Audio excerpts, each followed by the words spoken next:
You know, I really like how slow the intro is.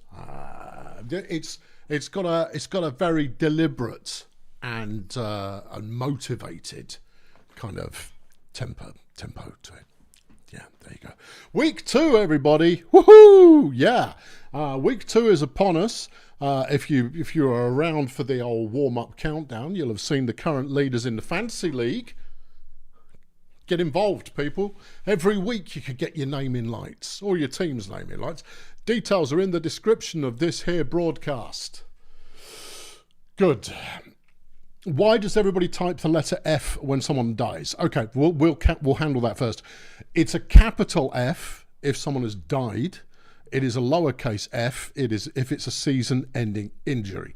It goes back to Call of Duty. I want to say Ghosts, but it might be Modern Warfare 3, where in the opening scene, your character is at a funeral for a fallen comrade, and you go up to the coffin, and if you were playing on PC, it would say press F to pay respects. There you go. So that's why it's not just here, it's everywhere. But here it's become something of a something. Let's get this show on the road. We're going to start with the Voodoo Boys, who won their first encounter of the season. I worked on that game, incidentally. Yeah, there you go. Advanced Warfare. I did work on that game. Up against Grazer Ridge. Grazer Ridge last season were quite the formidable power. Yes. This season, bumpy start. Voodoo Boys last season, bit of a bumpy season. This season, off to a flyer. Who's new? The Voodoo Boys got Vincent Rimshot in the starting 3. Paddy Finucane recently brought into the team alongside Karen Hare. That's a good lineup. Meanwhile, Grazer Ridge, nothing new to see here. Right, let's go. Let's make it happen. It will be Grazer Ridge who are starting off. We're still waiting for the new uniforms. Yeah, there's a glitch in my matrix, so everyone's still wearing last season's uniforms. It is Ethan Hogwash who gets the ball first, and we're going in slow motion because I'm prepared. There you go. Rubinho makes a nice catch and gets 5. Karen Woman on 1st and 10 for Grazer Ridge, dodging out of everybody, and then gets injured by Horston's salt block, bringing in Pat Duplistis. That's quite big. Karen Woman, very capable runner, but not anymore in this game. Will be sitting this one out. Duplicitus, though, seems to be a very capable runner. Carries that 19 yards. Gets a first down. It's 2nd and goal. Dick Miner towards the end zone. Nigel's caught it for 8. And then Duplicitus punches it in. The heavy-duty running there of Pat Duplicitus getting the opening score. Brock Talk there overthrowing the passes. Ocean Tanclad is going to try and run it. That's bold. Didn't work. Back to Grazer Ridge again. Hogwash gets 1. Minor with the throw. It's easily picked off. Bertha Raccoon's picked it off. And then is wide open on the subsequent play. And will get inside the 10. Yep.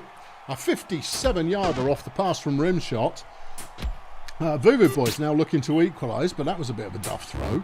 And that one was as well. And they cannot capitalise on the takeover. Take away.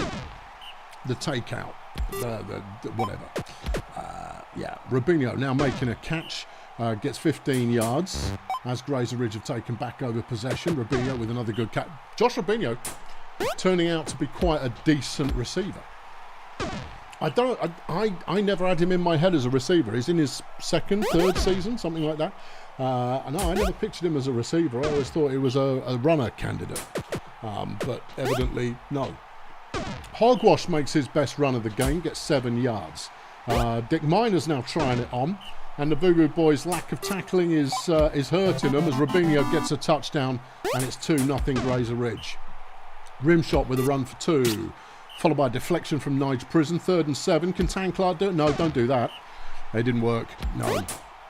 Tanclad decided to run it, and it wasn't happening. Minor to Nigel Prison.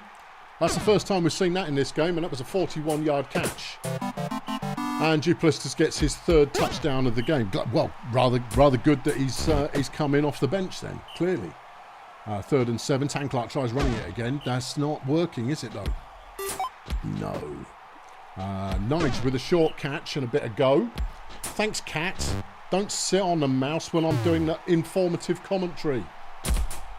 Clown. Duplistus, another good run. He's having a good game. 5 carries for 41 yards is certainly pretty solid. Dick Miner into the end zone for Nigel Prison, and this one is not looking pretty if you are a Vuvu Boys aficionado. Talk gets one out to Raccoon. We need to see more of that kind of thing. It's Tanklark letting the side down. Yeah, look at this. This stupid, pointless run-in. I mean, yeah, that was 7 yards, but that was barely worth the effort. No. Talk has that one dropped by Raccoon, and Grazer Ridge have got the ball back. And I think we could probably call this one as we head towards the half-time klaxon. There goes Hogwash. He's going to take away, but he's going to take off with this one. In fact, Cat, no. Yeah, no. Sit still or sod off. Those are the rules.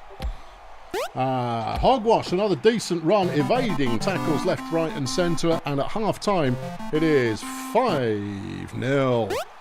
And that's not good. Anyway, they've got possession now, so let's see how they do on this drive before I hit the accelerator. It's always disappointing when your team has the accelerator hit against them, but Bertha wants it and has a touchdown. 5-1 is the score. We'll nudge things up the pace just a little, otherwise we're here all day. First down from Hogwash, a 26-yard gain. Not bad at all. Duplistus with a pass, completes for 2. It's 3rd and 8. Hogwash getting the first down. Miner throws to Duplistus. Nice catch. Lots of broken tackles and a 20-yard run there. It's just not a pretty sight. Well, I mean, it keeps the division interesting because obviously it's a divisional week. Yeah, it is.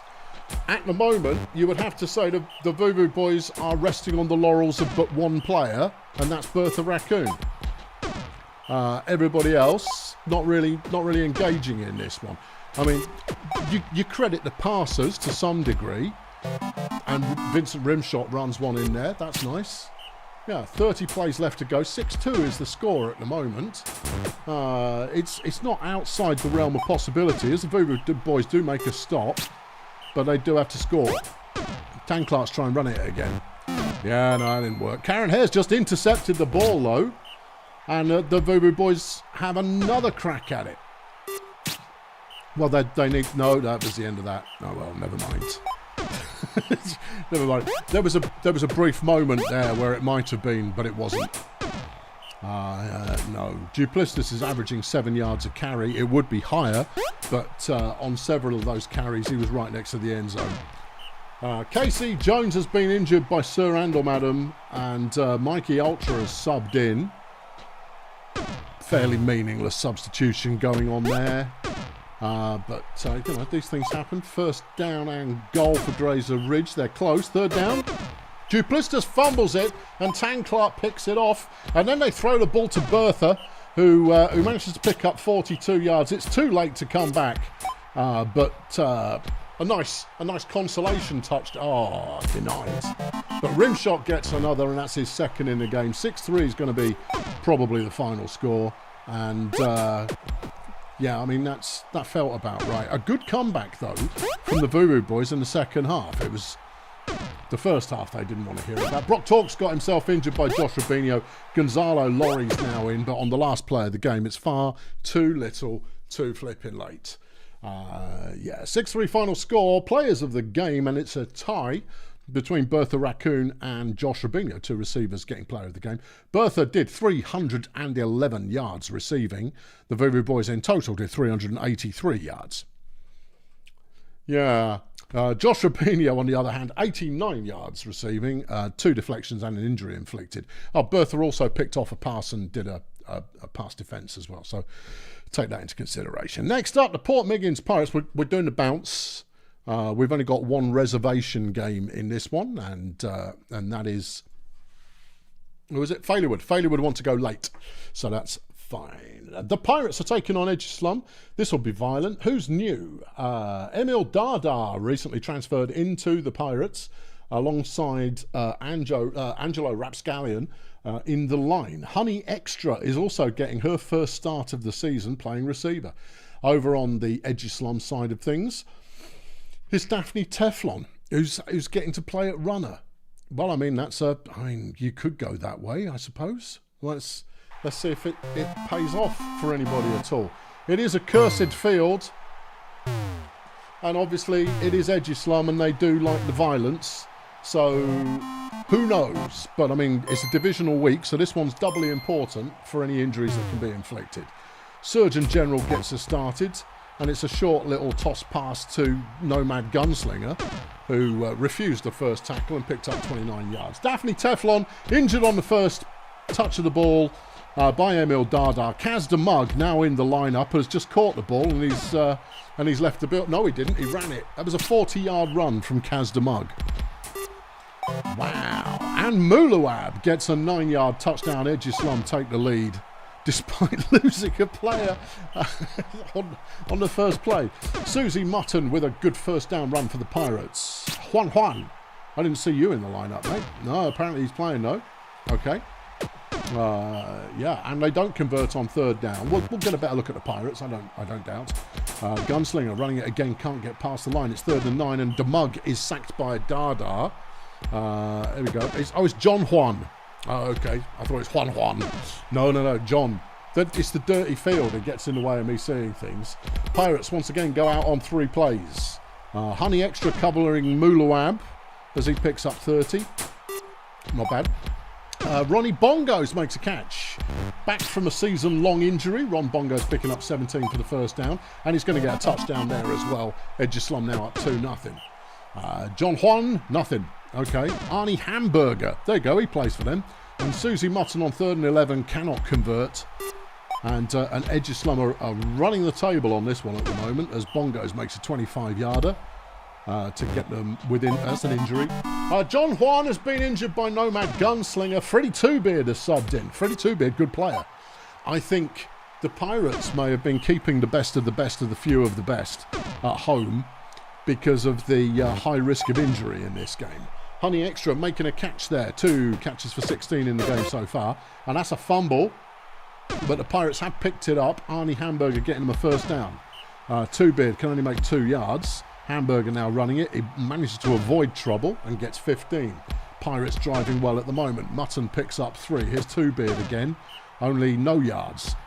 Hamburger on 3rd down. Completes to Scratchy McHenry, who steps out of bounds on the 1-yard line as Susie Mutton punches it in. 3-1. The Pirates pull one back. Dardar comes up with another sack. Gunslinger throws it and Honey Extra's got the deflection. Kaz on 3rd and 13. Waits a long time before picking out Muluab, who runs for 22 and keeps the Egislum marching band marching forwards. The Gunslinger throws it downtown. Honey Extra with the deflection. Observation time. There comes a point in a Brutalball player's career, Pirates in possession right now, where I stop saying both their names and they become known by one name only. Yeah. But while they're new, they get the full name treatment. And this isn't something I'm doing deliberately. It's something that happens when it happens. Egislum managed to stop that drive, though. We've hit half-time. It's 3rd and 2. Egislum with the ball. There's an injury. Tarquin Bangfish is down. Harriet Reflux has taken out last season's MVP. Mocha Badson has subbed in as Muluab takes off, heads downfield, picks up 50 yards.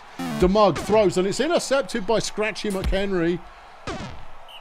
Good piece of defense there from the Pirates. They needed it, but they've got a 3rd down already and they do manage to convert. McHenry there picking up 9. Hamburger runs for 7. Here's Susie Mutton on a 2nd and 2. Then it's intercepted by Muluab. That's only his 4th career interception. Kaz the Mug picks up the next one. See, Kaz, he's probably ready to graduate to single name strategy. Don't know. Anyway, 4-1 Egislum.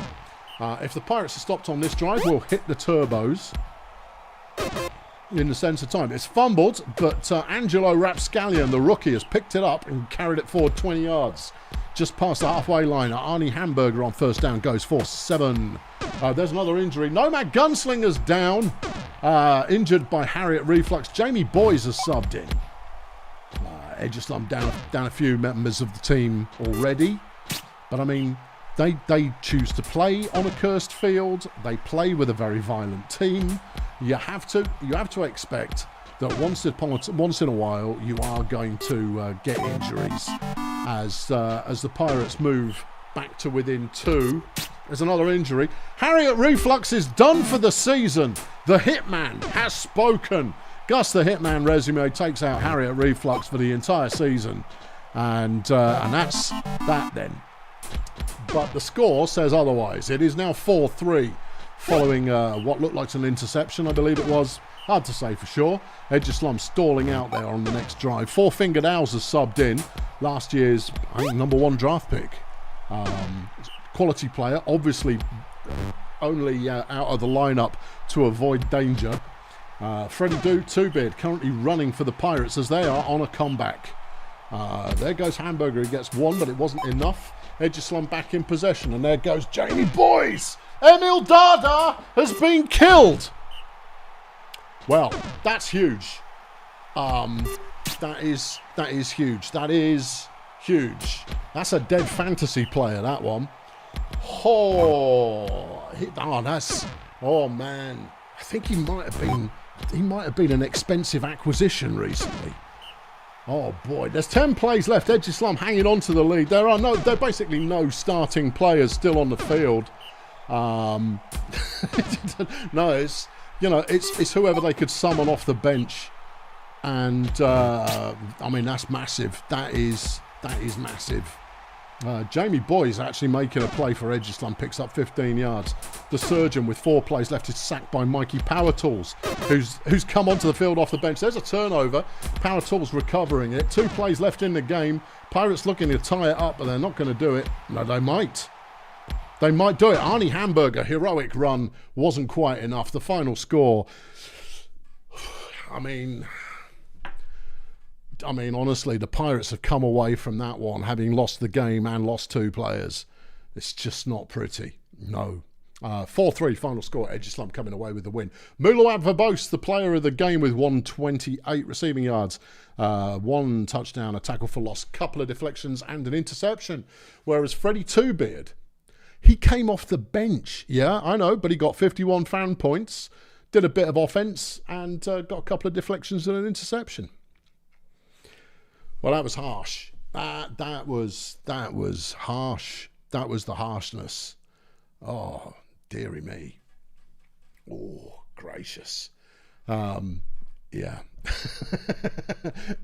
Okay. Right. Up to the top end of the setting. That's another brutal game. Lovely. Stardozer are taking on the Wizards. Stardozer having won in week 1. The Wizards still looking for win #1 for the season. Lloyd Gadzooks is getting another start for Stardozer at receiver, while the Wizards have Winters Probiscus in the line, and Celia Emphysema, who has traded in recently, getting another start at receiver. Okay. Big result, that last one. Are we going to see another one here? Can Stardozer... are the Wizards on the rebound? That's the question. Let's find out. Tension Soda for the Wizards on the first play of the game. Throws to Pogribniak. Celia Emphysema getting a catch on the next play, and that one goes 33 yards. Nice work. Lenny Luxury trying a bit of a run. Doesn't get very far, but it's positive yardage, so that counts for something. Energy Hussein with the pass. Completes to Emphysema. Again, she's inside the 5 and the end zone. Wizards up by 1. David Onions stuffed at the line. Manso Kettlechip only getting 1 yard. DeMarcus Rotoscope there, though. Completes to Lloyd Gadzooks, and that's a first down. And the Stardozer keeps a rolling. Davy Onions picks up 7. Okay. Yeah. Kettlechip is swerving all over the place and somehow manages to make it work for 6 yards. Onions running again, and now Onions is up to speed. He is proving to be David Onions. Renowned for being difficult to tackle, and he got the touchdown as Manso Kettlechip makes an interception and takes it to the house for a pick 6, and like that the Wizards are trailing. Soda runs for 12. Hussein gets nothing. Luxury picks up a smidge, and on 3rd and 9, Soda with a good throw, and it's complete to Pogribniak. Hussein, no darts on the running. Here goes Luxury. Completes another one to Eddie. And then another one, but Pogrymniak coughs the ball up, and it only eventually got picked up by Pitkin Roaring Fork, the lineman for the Wizards. And somehow they maintain possession as Emphysema makes another catch and another touchdown. Solid. Yeah. John Baritone for Stardozer, completely uncovered. One imagines it was Emphysema doing yeah, I know. Emphysema's covering John Baritone, and he seems to be shoving her into the dirt on every single play. So that's not a strategy that seems to be paying off at the moment as David Onions breaks free of the pack again. Another 27 yards. Kettle Chip chucks one out the back of the end zone. 2nd and goal for Stardozer, and that one's out the back of the end zone as well. Onions is going to try and run it in, and he does. 3-2. Stardozer up at the moment. Soda completes another 11-yard pass. Hussein runs for just 1. Luxury runs for 1. Soda's going to have to dig him out of the hole, and doesn't as Gadzooks makes the deflection. Onions running another one, picks up 7. And at the moment, it is the David Onions show. 3rd and 2. Rotoscope is sacked by the Anger Panda, picking up his first sack of the season. And the Wizards take over. A useful stop for them, but they've got to convert it into a point. Luxury throws a really short one, which basically wouldn't have bothered. Yeah. Onions running it again, gets another 28 yards. Kettle Chip, good throw, deflected by Pogrymniak. I think he's in my fantasy team this week as John Baritone takes one home, and it's 4-2. Pogrymniak, a good catch on first down. The team captain getting a nice 32 yards there. Hussein completes a short one, 2nd and 5. Luxury throws, is caught, but why? 3rd and 5, Soda. That one's gone out to Celia, and she's inside the 15-yard line. The Wizards looking for the end zone. I mean, it's not moved. It's somewhere, arguably here. Oh, Pogrymniak stopped just short, but they got a first down out of it. It's now 2nd and goal as we hit half-time. Can the Wizards put it in? Yes. Emphysema with the touchdown. 4-3 is the score as Pogrymniak makes an interception and is down at the 1-yard line. Soda can't get in. Hussein on 2nd and goal. Can't get in and is sacked by first contact. Luxury throws to Pogrymniak. That's a touchdown. It's 4-all. We got a game. It's a game. A game is occurring here, and we happen to be present for it happening. Rotoscope on 3rd and 11 is sacked, and that's stuffed the drive. Wizards take him back over. Hussein with a pointless throw. Luxury with another pointless throw, and we're back with Stardozer again. Onions, this time its running is snuffed, and he gets only 1 yard. Here comes Rotoscope, and he only gets a yard as well. 2nd and 8. Big Onions, he goes left, he goes right, he goes left, he goes right, and he's still going forwards the entire time. Terrible throw on first down.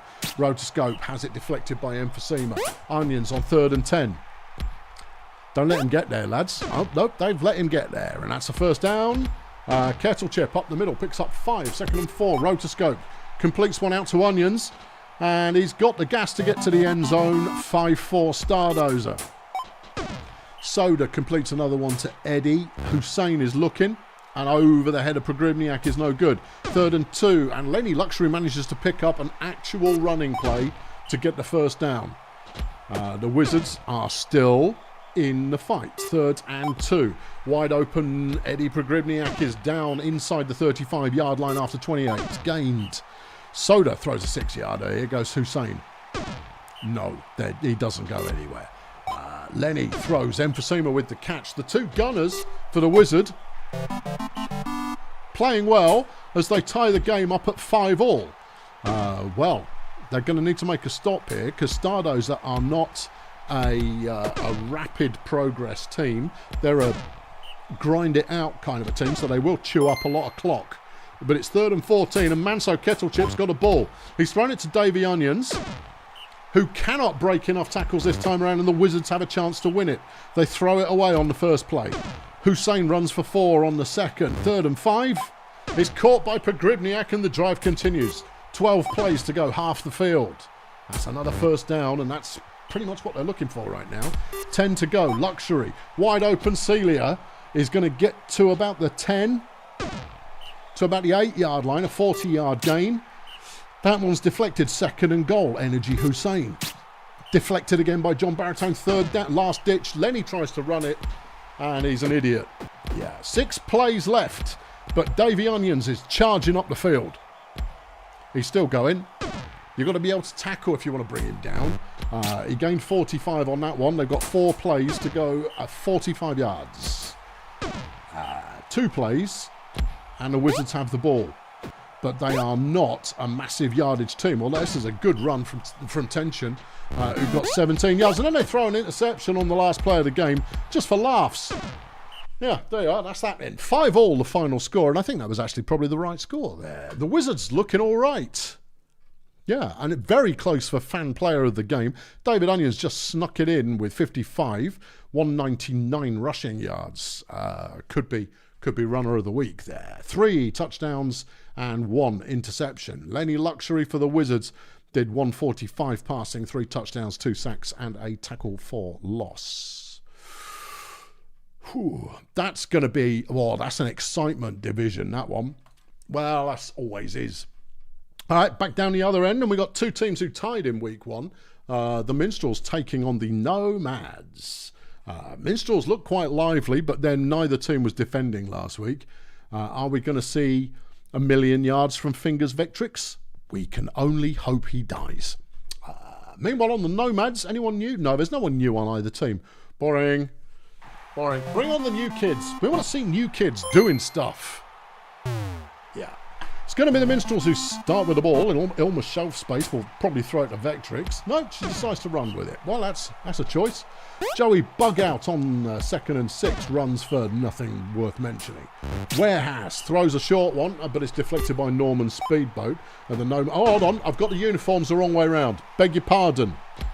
Yeah, hold on, there's an injury. Right, now that the Nomads are away, and Norman Speedboat just got injured by Buster Vortex. Roger Bird has subbed in for the Minstrels. Sorry, they both play brown in the old uniforms. It's partly why the uniforms are being changed. Yeah, you can't have 2 brown teams in the same division. It's just wrong. Anyway, that was a 3 and out for one of the 2 teams playing in this one.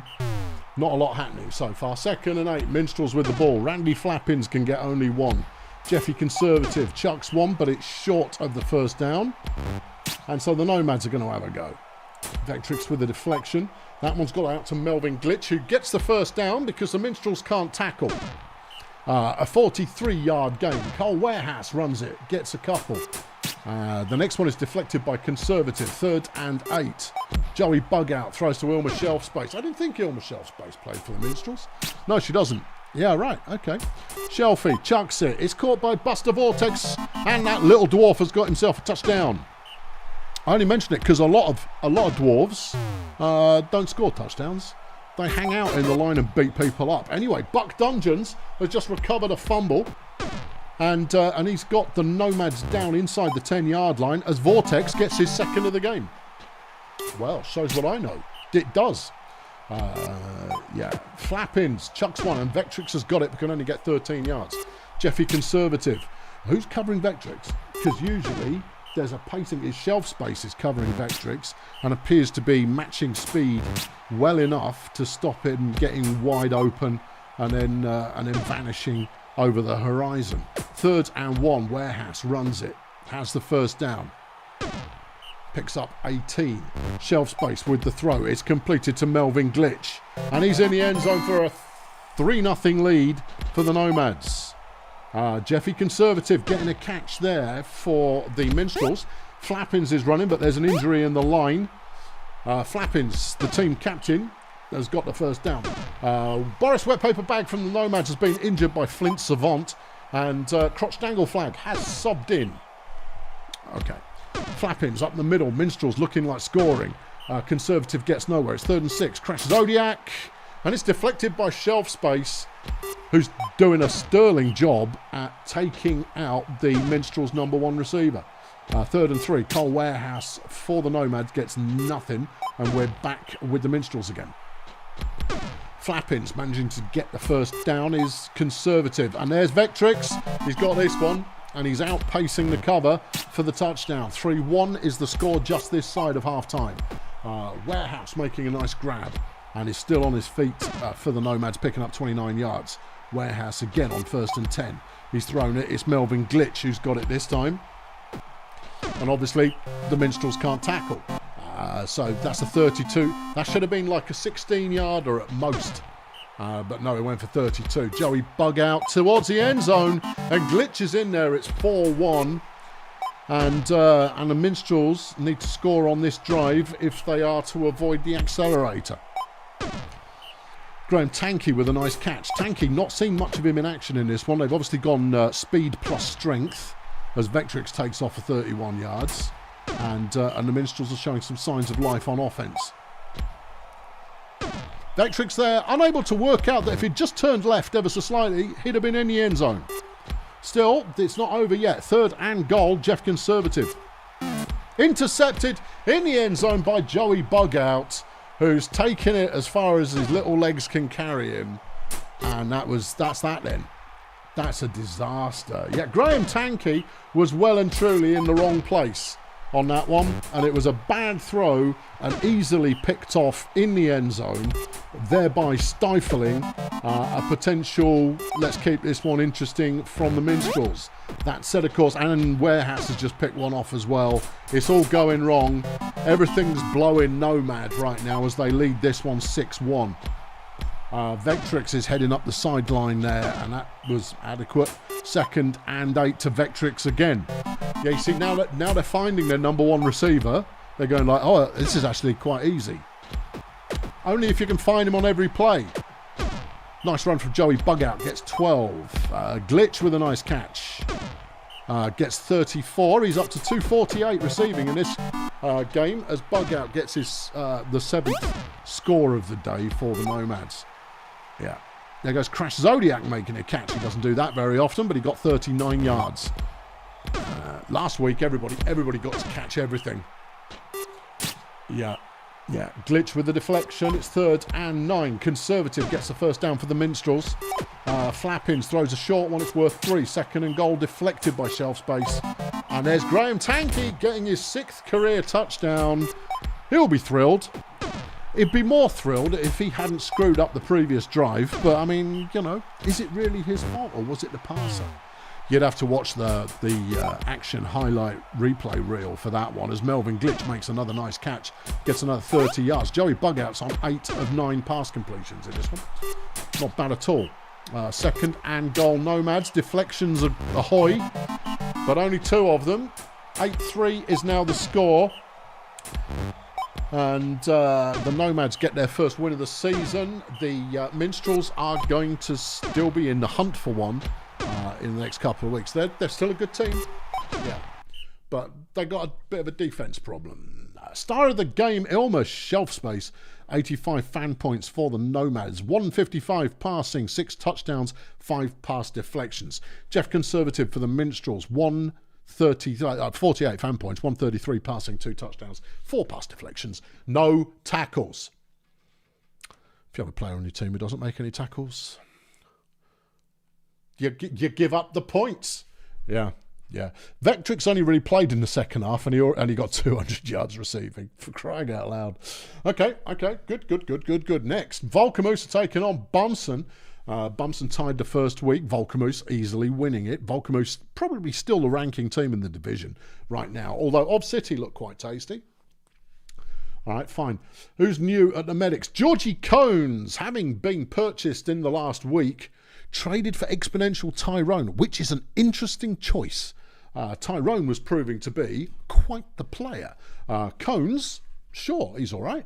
I didn't look into it too closely, but I'm interested to see how it pans out. Nothing new happening on the Volcamoose side of things, so let's get on with it. And it's a beautiful day for some Brutalball. Beautiful day. It's going to be Volcamoose starting with possession. There's Biggie the Viking, who we've seen in action for so many seasons now that we already know what to expect. What, a 2-yard gain? Well, no, I was expecting a little bit more. Erlen Dickberg, nice catch, but he's fumbled it. Fortunately, Hunkerdome has picked it up, and that's an 8-yard gain in order to buy a first down.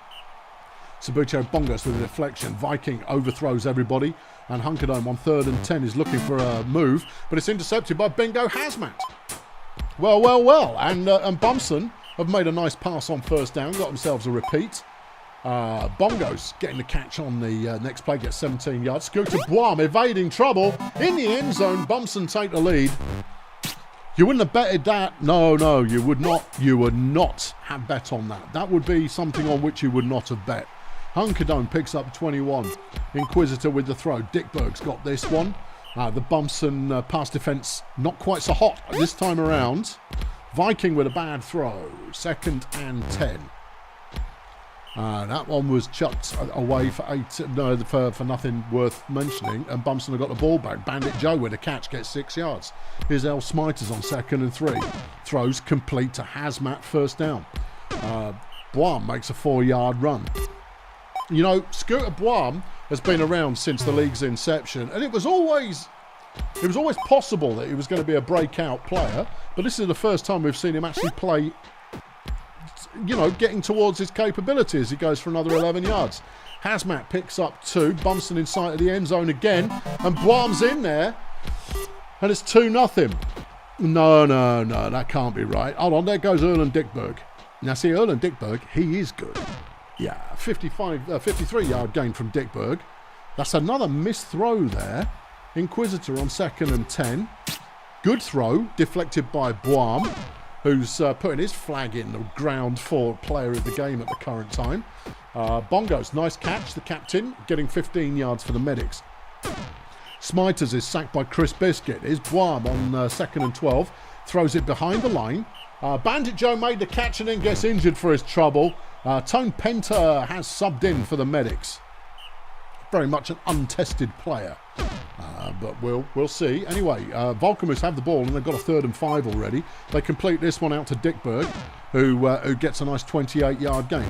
Viking looks, throws, slot Ridges with the catch, gets 8. 2nd and 1, Hunkerdome, easy first down. Inquisitor now, and it's picked off by Bongos. No way. Afraid so. And the medics managing to make a stop there within sight of their own end zone. Scooter with a catch gets him a 3rd and 1. Scooter now with the ball, runs it, and is still on his feet, pushing Sabutio out of the way as he goes. Fair play. Hazmat runs for 9. Smiters on 2nd and short. Completes to Hazmat, keeping the drive moving as they enter the opposing half of the field as Boam makes another great run, gets 19 yards. Hazmat is deflected by Viking. Smiters deflected by Dickberg. 3rd and 10. It's Scooter. And he throws a cheeky one and it completes for the first down. This is some good offensive play from the medics. You're not going to see it again. This is it. This is their good offensive play week as Scooter trots in to make the lead 3-0. It was Volkamus. Yeah. As in they're a really, really good team. Yes. Don't know. 30-yard gain from Hunkerdome brings up the half-time dinner bell. And it's 3-0 medics. No, I don't quite believe it either. Hunkerdome on 1st and 10 from the medics 25 is evading trouble and gets inside the 5-yard line. Inquisitor tries the same thing, gets tackled for a loss. Viking's going to give it a go, gets tackled for no gain, and Hunkerdome manages to get a touchdown. And Volkamus are off the line. The Saints pick up a touchdown, and it is 3-1. Scooter, not this time you don't, pal. Only gets 0 yards on that one, and the Saints take back over possession. Hunkerdome straight up the middle, actually catches a block. I don't know if Chris Biscuit was asleep for the first half, but he seems to have woken up as Kremp Inquisitor's going to score. Crikey. Yeah, a little bit. 2nd and 5, medics. They complete that one to Hazmat. They need to calm it on down. Calm it on down and keep it going. Scooter getting a nice run, and the observation there from Random Womble was, do we think Georgie Cohn's playing in the line is opening up some running lanes maybe? That's certainly plausible. 3-2 is the score. Volkamus having possession from their own 30. Hunkerdome picks up 4. It's 3rd and 6. Inquisitor is going to make a move and gets the first down comfortably. Yeah, Chris Biscuit's actually doing something now. He's the best blocker in the league. For those of you unfamiliar, Chris Biscuit, best blocker in the league. He's just whomping gas sideboard pretty much every time. Or Chaz contraband. It's 3-all. Yeah. Bumson needs to get back on track now. It's 3rd and 3. And Scooter throws an interception. Slop Ridges has picked it off and he's going to get mighty close to the end zone. It's a 1st and goal from the 3-yard line and the Viking punches it in and the Saints take the lead. Well, there it is. Yeah. I mean, you may question, it's the second half curse. Not quite. Yeah. At half time, both coaches evaluate what's working and what isn't and change up the game plan subtly. It's to stop games being a blowout just because you're not playing very well. That said, Bumson are threatening to score again. Scooter with a nice evasive move there. He punches it in and it's 4-all. There are only 13 plays left in the game. Someone's going to need to defend. Otherwise, this is going to be a Saints win. Yeah. I mean, I like backing the underdog as much as anyone. It's 3rd and 1. And no one defended that pass, and Dickberg is going to get it very close to the end zone. Now you want to let him score, you see. Just let him in. There you go. Now you've got 8 plays to equalise. And Hazmat throws the interception to the Viking, and that's killed it. That's the game. That's ball game right there. A brilliant first half from the Bumson Medics, but it just was not meant to be. As the favourite Saints come back strong in the second half. And just, you know, shatter all your hopes and dreams of there being a new top dog in the division. There is no new top dog. It's the same top moose. Final score, Saints 6, Medics 4. Player of the game, Chris Biscuit. Really? Yeah, apparently 68 pancakes, 2 sacks. All right. Scooter Boam for the Medics gets player of the game. He did a bit of everything. 30 passing, 90 rushing, 50 receiving, 4 touchdowns, couple of deflections. Not a bad day's work for him, but a disappointing result for the Medics, who might have dared to dream there for a moment, right up until the point that it became obvious that that was not a good idea. The Marsupials are taking on the Pathfinders. Pathfinders managing a tie in the first week, while the Marsupials got a win. Marsupials have been an in-form team for the last several seasons. Yeah. While the Pathfinders are still looking for a way to the future. What's new at the Marsupials? Dark Mode Enya. Yeah, I know. I started warming her up last season, but the Marsupials have managed to snag her in free agency, alongside President Scroob, who is going to be kicking off in the line for them. Over on the Pathfinders, Dick Frisbee just transferred into the team and is getting a start immediately. So we'll see then, won't we? And it's a beautiful day for some Brutalball, which is a delight for all of us concerned. Yeah. It is the Pathfinders who are going to start with it, and it's Martin Slug who's going to get first dibs. Okay. And he gets 1 yard. Here's Dick Frisbee. Good throw. Slug with the catch. And he evades a few tackles. Picks up 18. Clive Goldmouth is stuffed by Dark Mode Enya. Martin Slug, a nice piece of running on this one. Evades a lot of tackles. And is still on his feet. This is a heck of a run from Martin Slug. He won't go the distance. He went 59 yards. That's a hell of a carry. Frisbee throws the interception. Oh, my goodness me. Yeah, I know. Oh, what you don't want. You don't want to buy a player, put him in the lineup straight away, and he lets you down. The Marsupials intercepting it. Deary me. Yeah, I know. And Clive Goldmouth gets a touchdown. Right, yeah. There was a bit of back and forth, and I was lamenting things, and that happened. Anyway, the Frenchman goes 6 yards for the Marsupials. A sack there from Alec Activity Tallahassee. Houston Flambouche getting in on the sack action, and the Pathfinders taking over again. Of course, they need to, build up some resilience. The Marsupials very much the favoured team here. Nice run from Clive Goalmouth. And he's evading people as well. A good 25-yard gain. Martin Slug, he's on the move again. He only gets 2 yards. Frisbee, 2nd and 7. Sacked by Ruthie Spasms. Goalmouth gets only 1 yard. Marsupials take back over. Slug with a nice piece of pass defence. Here's the Frenchman. That one's complete to Donk Branding, who's got the first down and change. Dark mode now on the first down. Gets nothing. It's deflected. Jackie Mercury throws downtown, deflected by Frisbee. Frisbee now. Oh, now he's doing something worthwhile.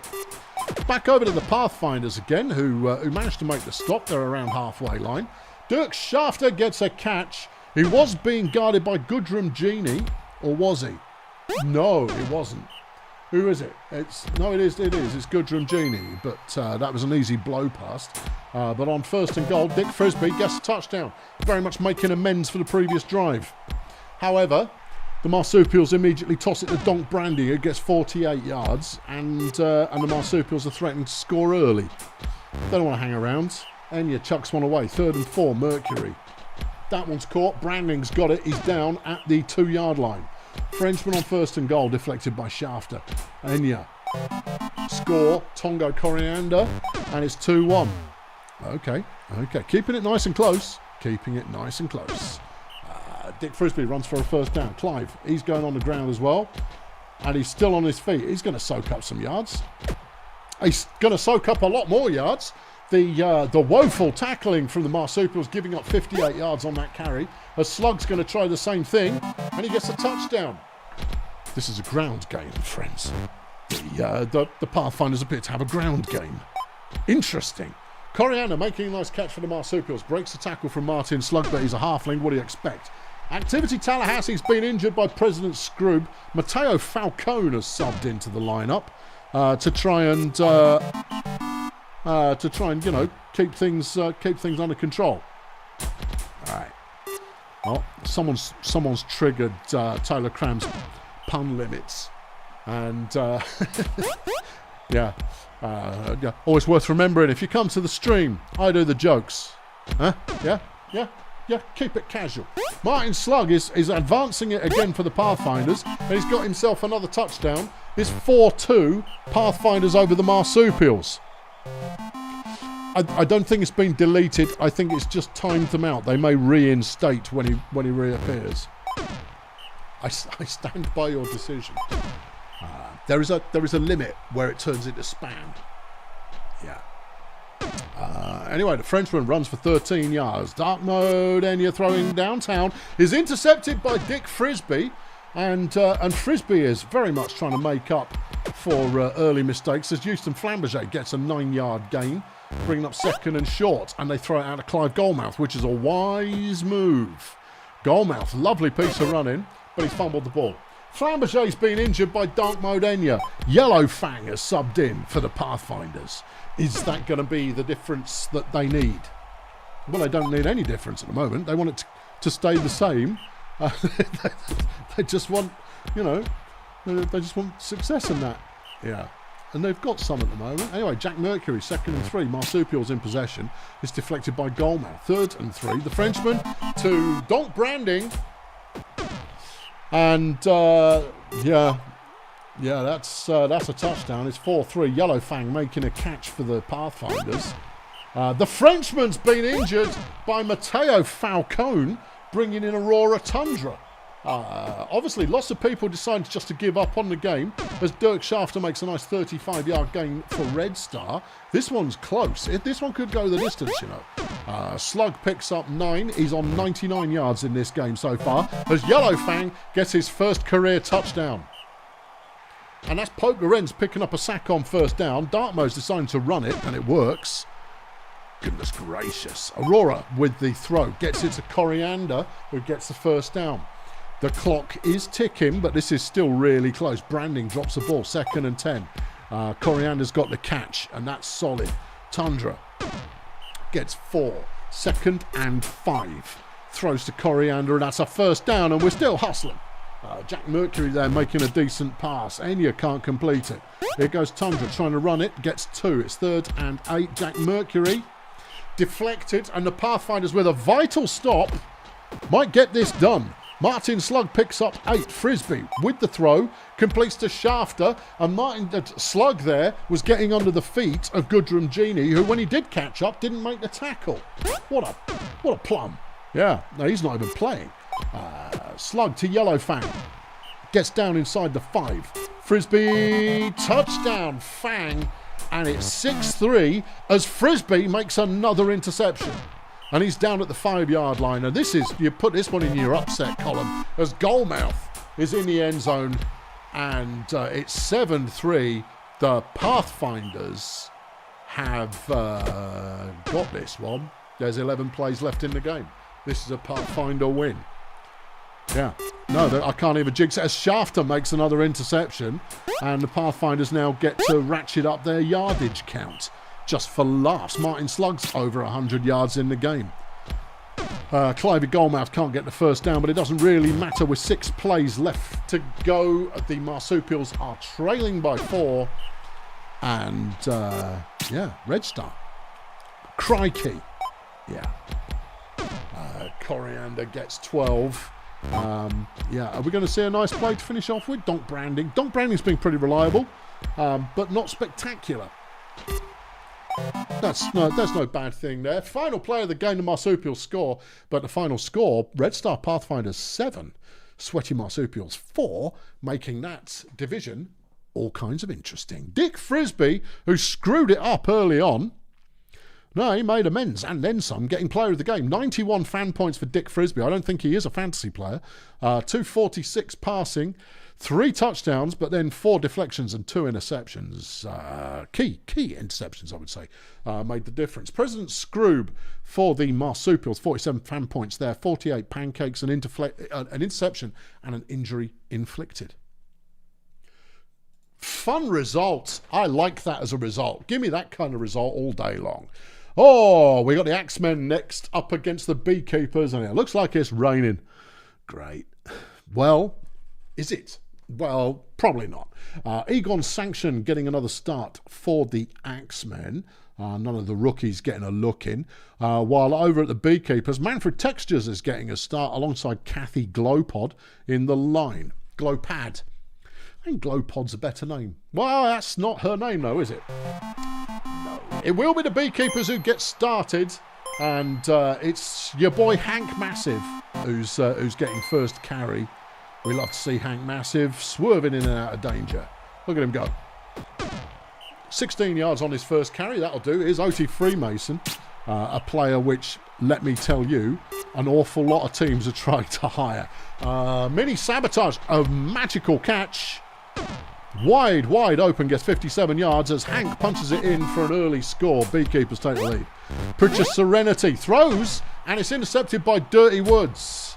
Massive on the run back, getting 3 yards there. Hang on, they've thrown it away again. Shandy Worthless has intercepted it. Reset everything that happened in the last half dozen plays of City now in possession. Here comes Sanction, a stuff behind the line by Glowpad. Serenity managing to get outside the line, runs for 17. Here's Flunkerson, picks up just 1. 2nd and 9, Sanction with the ball. Is thrown, but it's deflected by Sabotage. Serenity has it deflected by Henchucker. And the Beekeepers take back over. Massive goes for 2. Freemason can't complete. Woods. Lovely bit of running from Dirty Woods, picks up 10 yards. Hank on first down, picks up another 2. Freemason throws. It's caught by Rolf Henchucker. Dirty Woods looking for someone to throw it at. No. Hank Massive looking for somewhere to run. Nah, not really.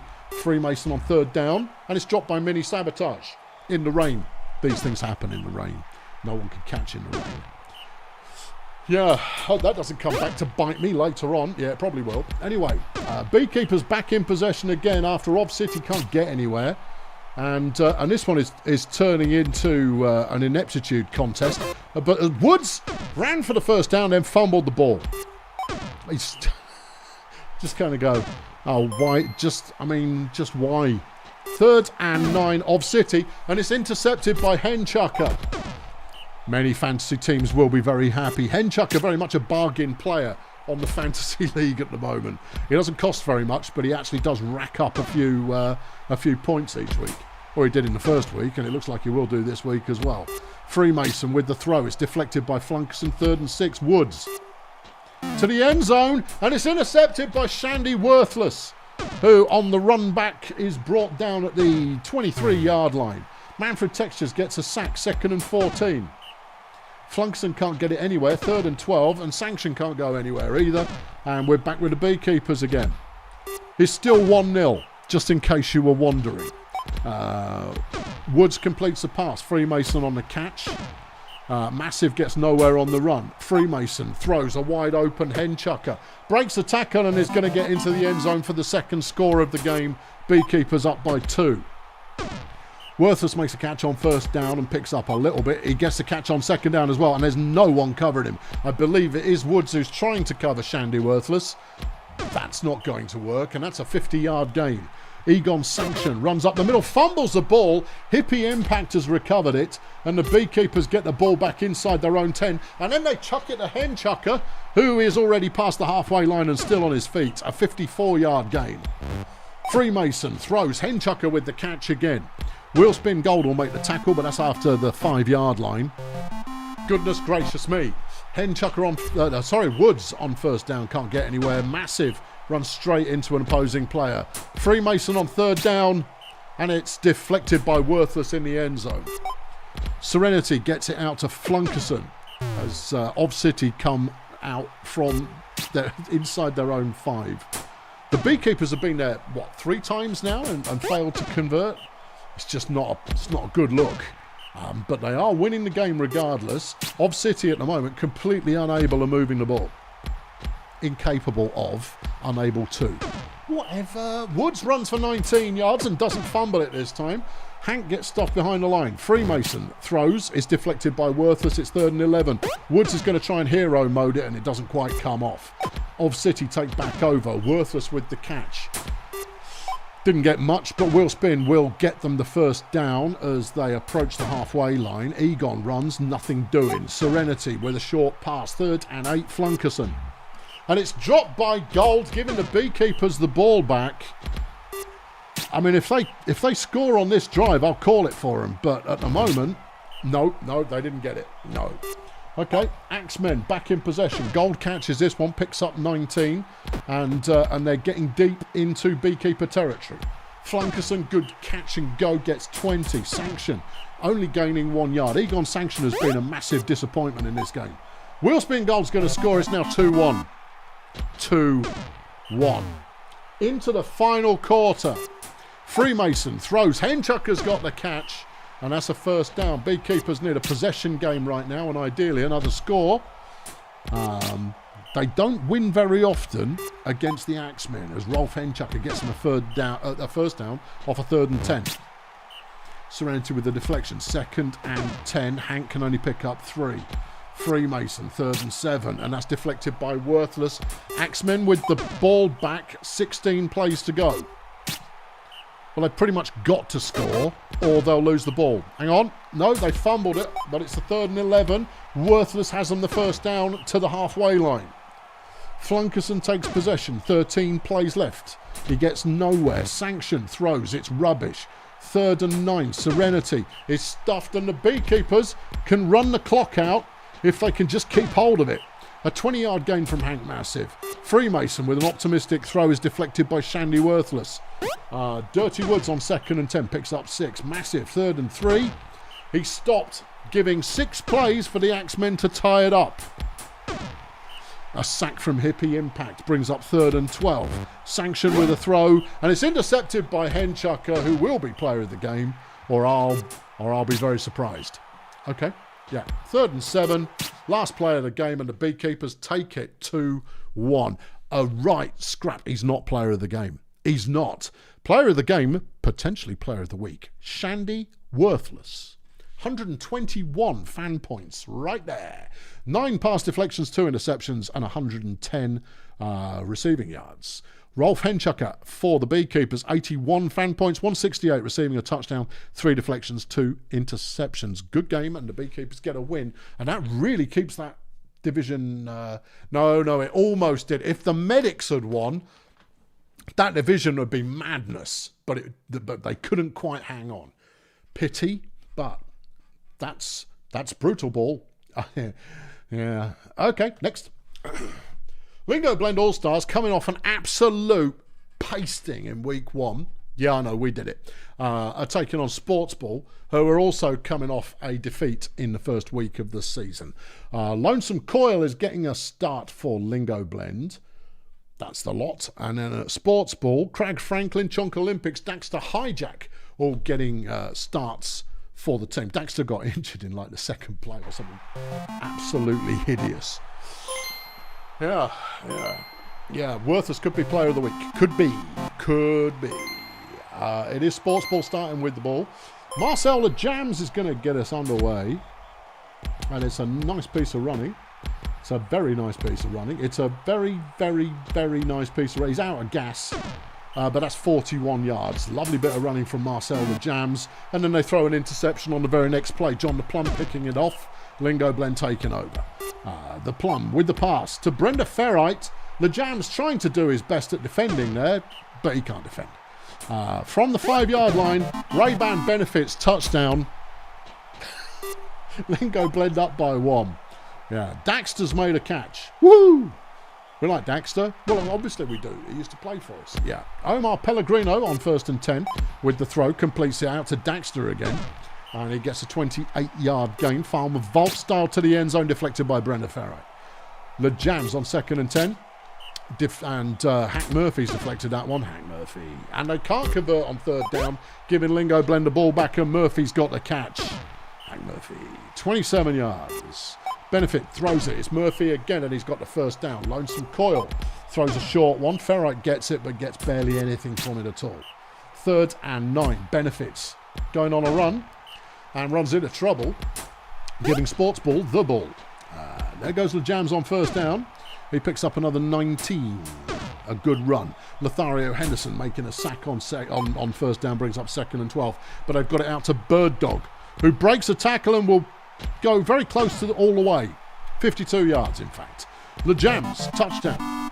1-1 is the score with just under 20 plays gone.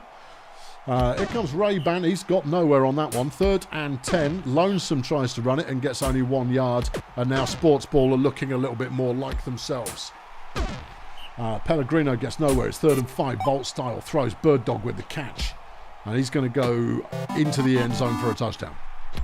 Okay, Sportsball take the lead. Daxter with the deflection, because that's what he does. Hack Murphy with a lovely catch. Gets hit past the halfway line. 36 yards gained.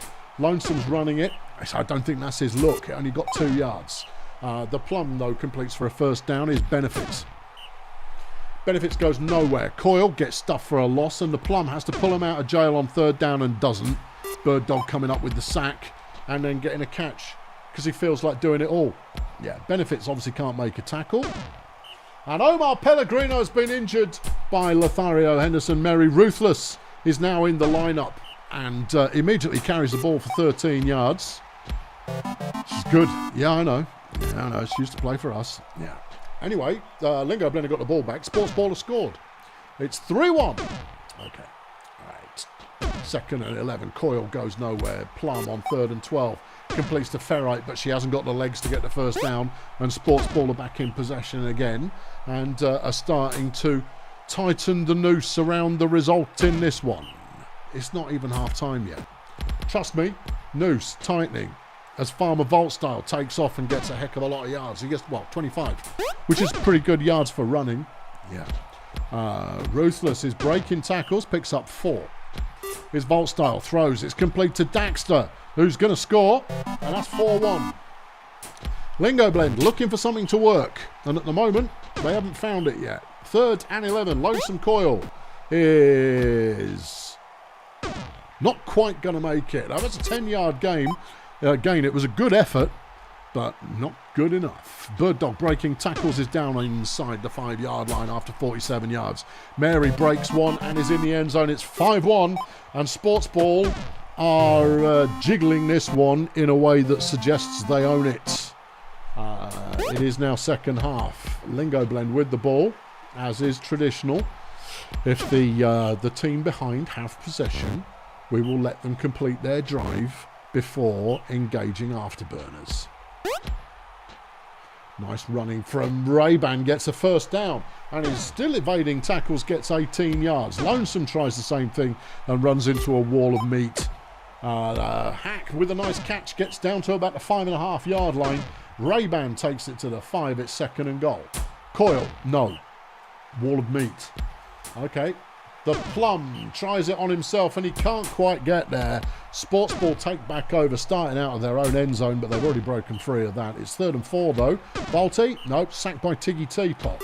Lingo Blender got the ball back, but it's afterburners time. I will slow it down if the gap is closed to a sufficiently small value. 5-2 is the score. Sportsball have the lead and the ball and a first down. And Bird Dog's going to get him a chunk more yards there with another 21.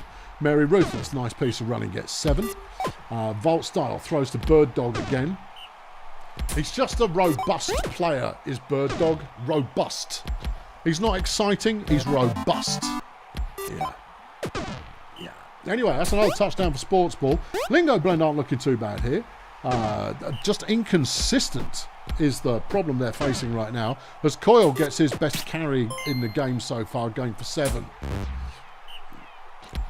Right, Le Jams, having taken back over for Sportsball, makes a catch off a pass from Mary Ruthless. It's 2nd and 10. Le Jam's now running the ball. Here's Mary running the ball, and it didn't get the first down, so Lingo Blend have it back again. But trailing by 4, there are only 17 plays left in the game. Nice run from Ray-Ban there, gets 26, which takes him over 100 for the game. 2nd and 12 doesn't get very far. 3rd and 9 is stuffed quite quickly, and Sportsball can run this one out, even though they didn't really need to because they're already going to win. Yeah. Okay. Yep. Yeah. Okay. Yeah. 3rd and 5, and that one's deflected. The Plum goes back the other way. Nice piece of work from Hack Murphy. We are Hack Murphy fans here on this channel. We're a Hack Murphy fan club because he's great and he's old. Mary with a nice run. This one's all over. This is the last play of the game. Farmer Volt Style doing a bit of a trot up the field for 23 yards. Final score, Sportsball 6, Lingo Blend 2. Player of the game, Bird Dog. 253 yards receiving, 2 touchdowns, 10 tackles. You like to see it. 1 tackle for loss and a sack. Ray-Ban Benefits player of the game for Lingo Blend. 49 fan points, 112 rushing, couple of touchdowns, couple of deflections. Okay. All right, yeah, good. There's that one. That's that one dealt with. We've dealt with that one. We can move on. The Miners are taking on the Toy Masters. Toy Masters winning week 1 and Miners doing the opposite. So there's that. In the lineup for the Miners, Mutant Lip Balm and Teddy Splitcap, who gets his 2nd career start. Toy Masters are just using Kit Kats who they've traded in or picked up off free agency. Other than that, they've got a banger of a team already, and they know it because they went to the playoffs last season, and it's a beautiful day for some Brutalball. Right. Toy Masters start with possession. Scrag Vitamins making a nice 7-yard gain. Underworld with the throw, and there's Klep Bossman picking up 26. He's going to do that quite a lot. All right, he doesn't break a lot of tackles, but he does make the catch, and that counts for a heck of a lot. And he's also good on defense. And Benny Sausages has scored a touchdown. Toy Masters up by 1. Lawnmower makes an 8-yard completion on first down. Wilf Jerk runs nowhere. Dave Caustic coming up with a tackle for loss, and the Toy Masters have the ball back again. Scrag gets 1. Underworld busting through a few tackles, gets 10 yards and a fresh set of downs. Respect throws a 4-yarder. Scrag. Yep. You can't let tiddlers get between your legs. Otherwise, they're just going to evade a lot. But it doesn't work as Pamela Mustard comes up with a tackle for loss. Pamela Mustard, last season's sack leader. Pam Mustard. She's very, very violent. Yes. Anyway, Toy Masters are back in possession again. It's still 1-0 at the moment. Toy Masters just slightly looking more effective on offense, but it's close enough that nobody knows yet. Bossman, touchdown. Well, we might know now. No, we don't. We don't know anything. Lawnmower completes an 11-yarder. Jerk gets only one up the middle. Lip Balm gets another 2. It falls to Lawnmower, who's keeping it on the ground and manages to get the first down. Jerk with the throw. He completes it. A Teddy split cap, who manages to break for a bit of an extra gain there. Gets 40 yards. Lip Balm stuffed behind the line for a loss. Lawnmower throws. It's pointless. 3rd and 12. And Wilf Jerk is stuffed at the line. Toy Masters taking possession back once more. That's a sack on 2nd down. Kenny Respects, dropped by Justin Underworld. And we're back with the Miners. A Lawnmower completion followed by an ineffective run from Jerk. Followed by Mutant Lip Balm getting the first down. Lawnmower has it deflected by Sausages. Jerk gets nowhere. His Lip Balm doesn't do it this time. And the Toy Masters regain possession, leading as they do 2-0 at the current moment. There goes Bossman. Yep, breaks one tackle, won't break many more. But that's still a 39-yard catch and go. Respect throws a 1-yarder. There goes Scrag. Nice piece of running. Manages to evade the initial trouble. Picks up 19. Bossman with another catch, and that's a touchdown. Toy Masters keeping this one largely under control. Yeah. Vanderpool makes 25 yards on that one. The Miners still looking for a breakout play here. Lawnmower to Teddy Split Cap. Split Cap's looking all right. I don't know what he does defensively, but offensively, if he can get open, he does all right. It's 3rd and 9 though, and Lawnmower's going to try and run it and just squeaks the first down, giving the Miners a 1st and goal as we hit half time. And that's a touchdown. Vanderpool making it 3-1.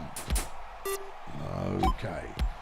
There goes Bossman. He's going back the other way. Will Lip Balm make the tackle? That's a yes, but it's 46 yards they've given up. 2nd and 10. Scrag throws.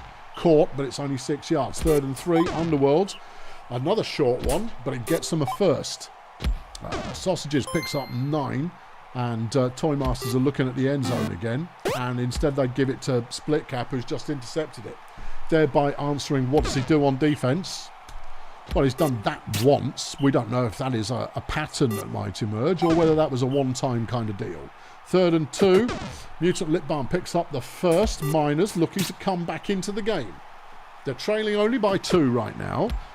Neither team truly dominating. But very much the Toy Masters kind of looking the better of the two teams right now. Good catch and go from Wilf Jerk. Gets them a 1st down. The subsequent pass is then caught by Vanderpool, who gets to the 15. They've got a 3rd and 2, and it's Jerk who has to complete it, and it's a touchdown. It's now 3-2. Some Miners defence right here could turn this into an exciting game. Until then, I'll turn it back down to just regular play-by-play volume as Clep Bossman makes another good catch, and he breaks a bunch of tackles, and he's got 200 yards receiving in the game at the moment. Scrag Vitamins has been injured though. That's not a good sign. Wilf Jerk has beaten up the halfling on the other team. Turk Ramjet has subbed in. He's a good utility player, Ramjet, but he's not spectacular. He gets 2 yards running the ball there. Underworld, touchdown. Toy Masters get the lead back out to 2. As Split Cap gets the 1st down. Split Cap. It's not that hard to say, but you've got to focus on saying it. 3rd and 4, and that's a 1st down thrown by Tristram Lawnmower. Jerk throws to the flat, but it's rubbish.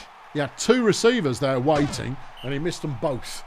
Anyway, it's a 1st down, so the Miners' drive is still going, but the clock is very much ticking as Splitto makes a catch, gets the 1st down, fumbles it. Well, that's probably killed him then, hasn't it? Yeah. Ramjet makes an 8-yard gain. 2nd down. Underworld completes to Bossman, who gets just enough to keep the drive moving. Mina Failure comes up with a sack as Ramjet runs it again and does very little. 3rd and 11. Underworld throws it a million miles behind the line, allowing Split Cap to get a tackle for loss as he breaks a bunch of tackles and gets 31 yards. I think he might be a player to keep an eye on. Oh, yeah. Teddy Split Cap. Yeah, put him on your action item list. 3rd and goal. Lawnmower. Touchdown. 3 plays left. Need a pick 6. That's not it. No. Yeah, just throw the ball away 2 more times and you've won the game. All right, last play of the game. Kenny Respects does nothing, but it doesn't matter. The Toy Masters managed to cling on to victory 4-3. Player of the game, Justin Underworld, 198 passing yards, 3 touchdowns, 13 tackles, which I think is the tackle leader from the fan point winners, at least in this one. Teddy Splitcap, 47 fan points, 163 receiving, 1 touchdown, 10 tackles, which is pretty good for a goblin, 2 tackles for loss and an interception. We'll be seeing more of him unless he dies. Facts. Okay. Which way are we going now? Down the other end. Okay. Failure Woods are wait until the last game. Okay. It's going to be the Bongolia Sea Raiders up against the Colonel Space Agency, both teams looking for their first win this season, and KSA, of course, being the defending champions. A real upset in week 1, a real upset. What's fresh and new and interesting at Bongolia? Well, that's Hugo Blowfish, who's been transferred in and is getting a start in this one. What's new over at KSA? Not a damn thing. They won the bowl with this team.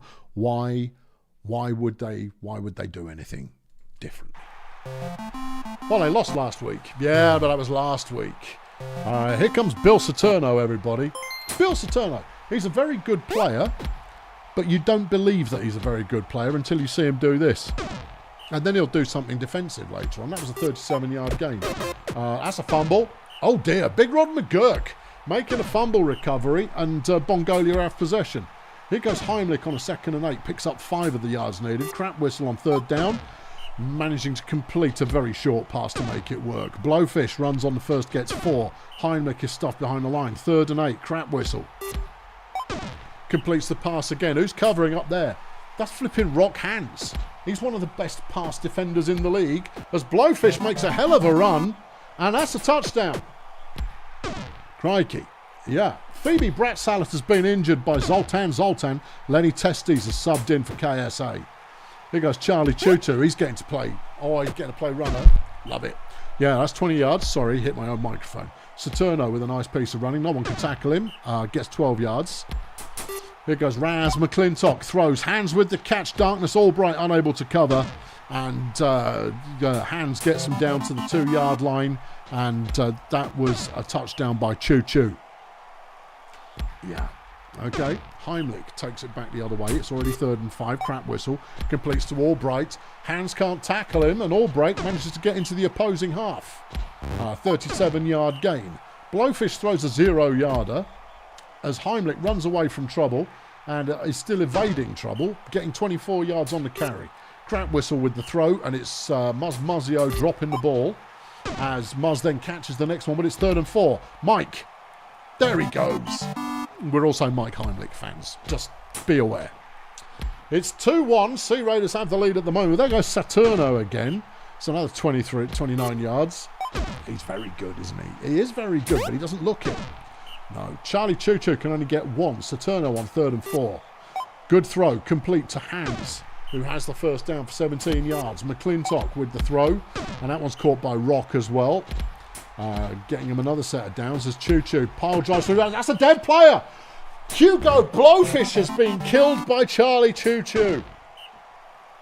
But he only just got here. And now he's dead. And it has to be said that the Sea Raiders are where you send players if you want to get them killed. That's all. Koff Zerma, touchdown. Oh, okay. When did she start playing? Recently, but she's scored and KSA have taken the lead. Darkness Albright carrying it back the other way. That's a shame because Hugo had made that absolute belter of a touchdown run on the previous drive. Vera Contagion, though, nice piece of work. Gets a first down, 13-yard gain, having subbed in. Mike picks up a couple. Not a lot there. 3rd and 8, and it doesn't go anywhere, and KSA have the ball back. Saturno completes a short one to McClintock for 6. Raz now with the ball. Returns the favour. Saturno with the catch. Picks up 16. Charlie Choo Choo through the centre of the line. Managing to get 6 yards on the carry there. Saturno, he gets another couple. It's 3rd and 1. McClintock. And that's Zerma again. And that's Mikey Heimlich making a nice tackle. 2nd and 5. Saturno has it deflected by Crap Whistle. 3rd and 5. McClintock completes to Zerma, who's going to score again. Half-time rolls around and it's now 4-2. Gracious me. Yeah. Okay. Yeah. All right. Yeah. 3rd and 3. Crap Whistle with possession. Completes to Albright. And that's a first down. Contagion. What's she going to do?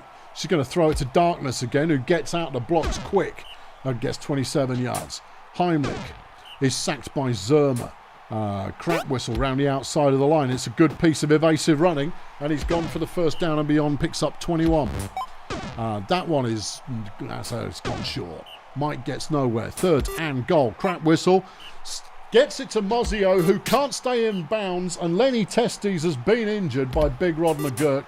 Bug-Eye Seizure now in the lineup for the Colonel Space Agency. The same player going down twice is just unfortunate. Saturno on a 2nd and 5 decides to keep the ball, run with it, and he gets 9 yards. McClintock throws a short one to Saturno, who gets another first down, because that's all he knows. That's all he knows. Oh, that's the only thing he knows. Yeah. Zerma, another nice catch, proving to be hard to cover. And that will be a 34-yard gain.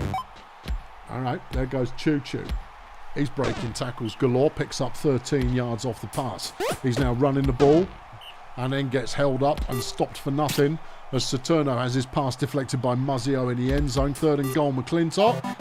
And that's Rockhands getting the score. It's now 5-2. All right, Mongolia, it's your do-or-die drive as Charlie Choo Choo gets himself injured by Zoltan. It's his 2nd injury infliction of the game. Carl Svazdan has come in, and that's the drive snuffed out there as we hit the afterburners. Hands getting a 31-yard gain. Svazdan, his first touch, gets 7. Saturno completes to Svazdan, who picks up the first down. And that's Zerma with another touchdown. I mean, you can't be overly disappointed by losing to the defending bowl champions. They are the defending champions for a reason. Kof Zerma is done for the season. Oh, that's big. Yeah. Is that the biggest yet? No, Emil Dardar's the big one. But Kof Zerma on a season ender, that's pretty big too. That's pretty big. Kof Zerma is a heck of a player, so that's quite a sizable loss of player there. See, losing a good one-way player, yeah, I mean that's important, but losing a good two-way player, that's a different matter. Both Dardar and Zerma are two-way players. Svazdan, Mongolia scored there incidentally, but that's the story of this one. It's a big week for big names going down as Svazdan on the penultimate play scores a touchdown. And it's going to be a comfortable win for the defending champs. Colonel Space Agency 8, Mongolia 3. Player of the game, Kof Zerma. Not anymore. No. 136 receiving yards, 4 touchdowns, 2 sacks. Zoltan for the Sea Raiders got player of the game. 20 pancakes, which is modest. Tackle for loss, a sack, modest. 2 injuries inflicted. Yeah, that counts. But Big Rod got 2 injuries inflicted as well.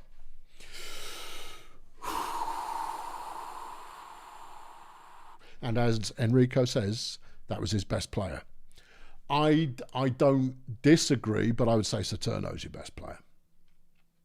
Or Santino. See, I mean, they're both monsters. I mean, I'm not taking away from the fact that that's ow. But at least it isn't Emil Dardar being dead. Right, up to the other side of things. And we're looking at Peninsula Transport, who have left their fate in the hands of fate this week. And they're taking on Budget, who had a very solid week 1 and are looking to build on that. Anything new happening with Peninsula Transport? Well, the head coach has put Janet Mission in. Okay, all right then. And then over on Budget side of things, Unctuous Filter is getting a start. Put a bear in the line alongside Grim Pricks. We saw Grim Pricks last week. Grim Pricks, very good player. So let's see if that carries on. And it's a blessed game. Oh, Grimprick's Capsicum Disco is a double bill.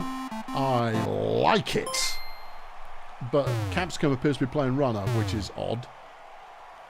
Yeah. Anyway, first play of the game and Budget throw a 1-yarder. Tarzan Necropolis completes to Pricks. And that's a 14-yard first down. Capsicum's going to run it and gets nowhere. No. Sad face. No, the Capsicum Disco hilarious receiving show is what we're all about. Anyway, they're still moving the ball. It's 2nd and 5. Disco runs it, gets a first down. Yeah, got the Steve Murray problem.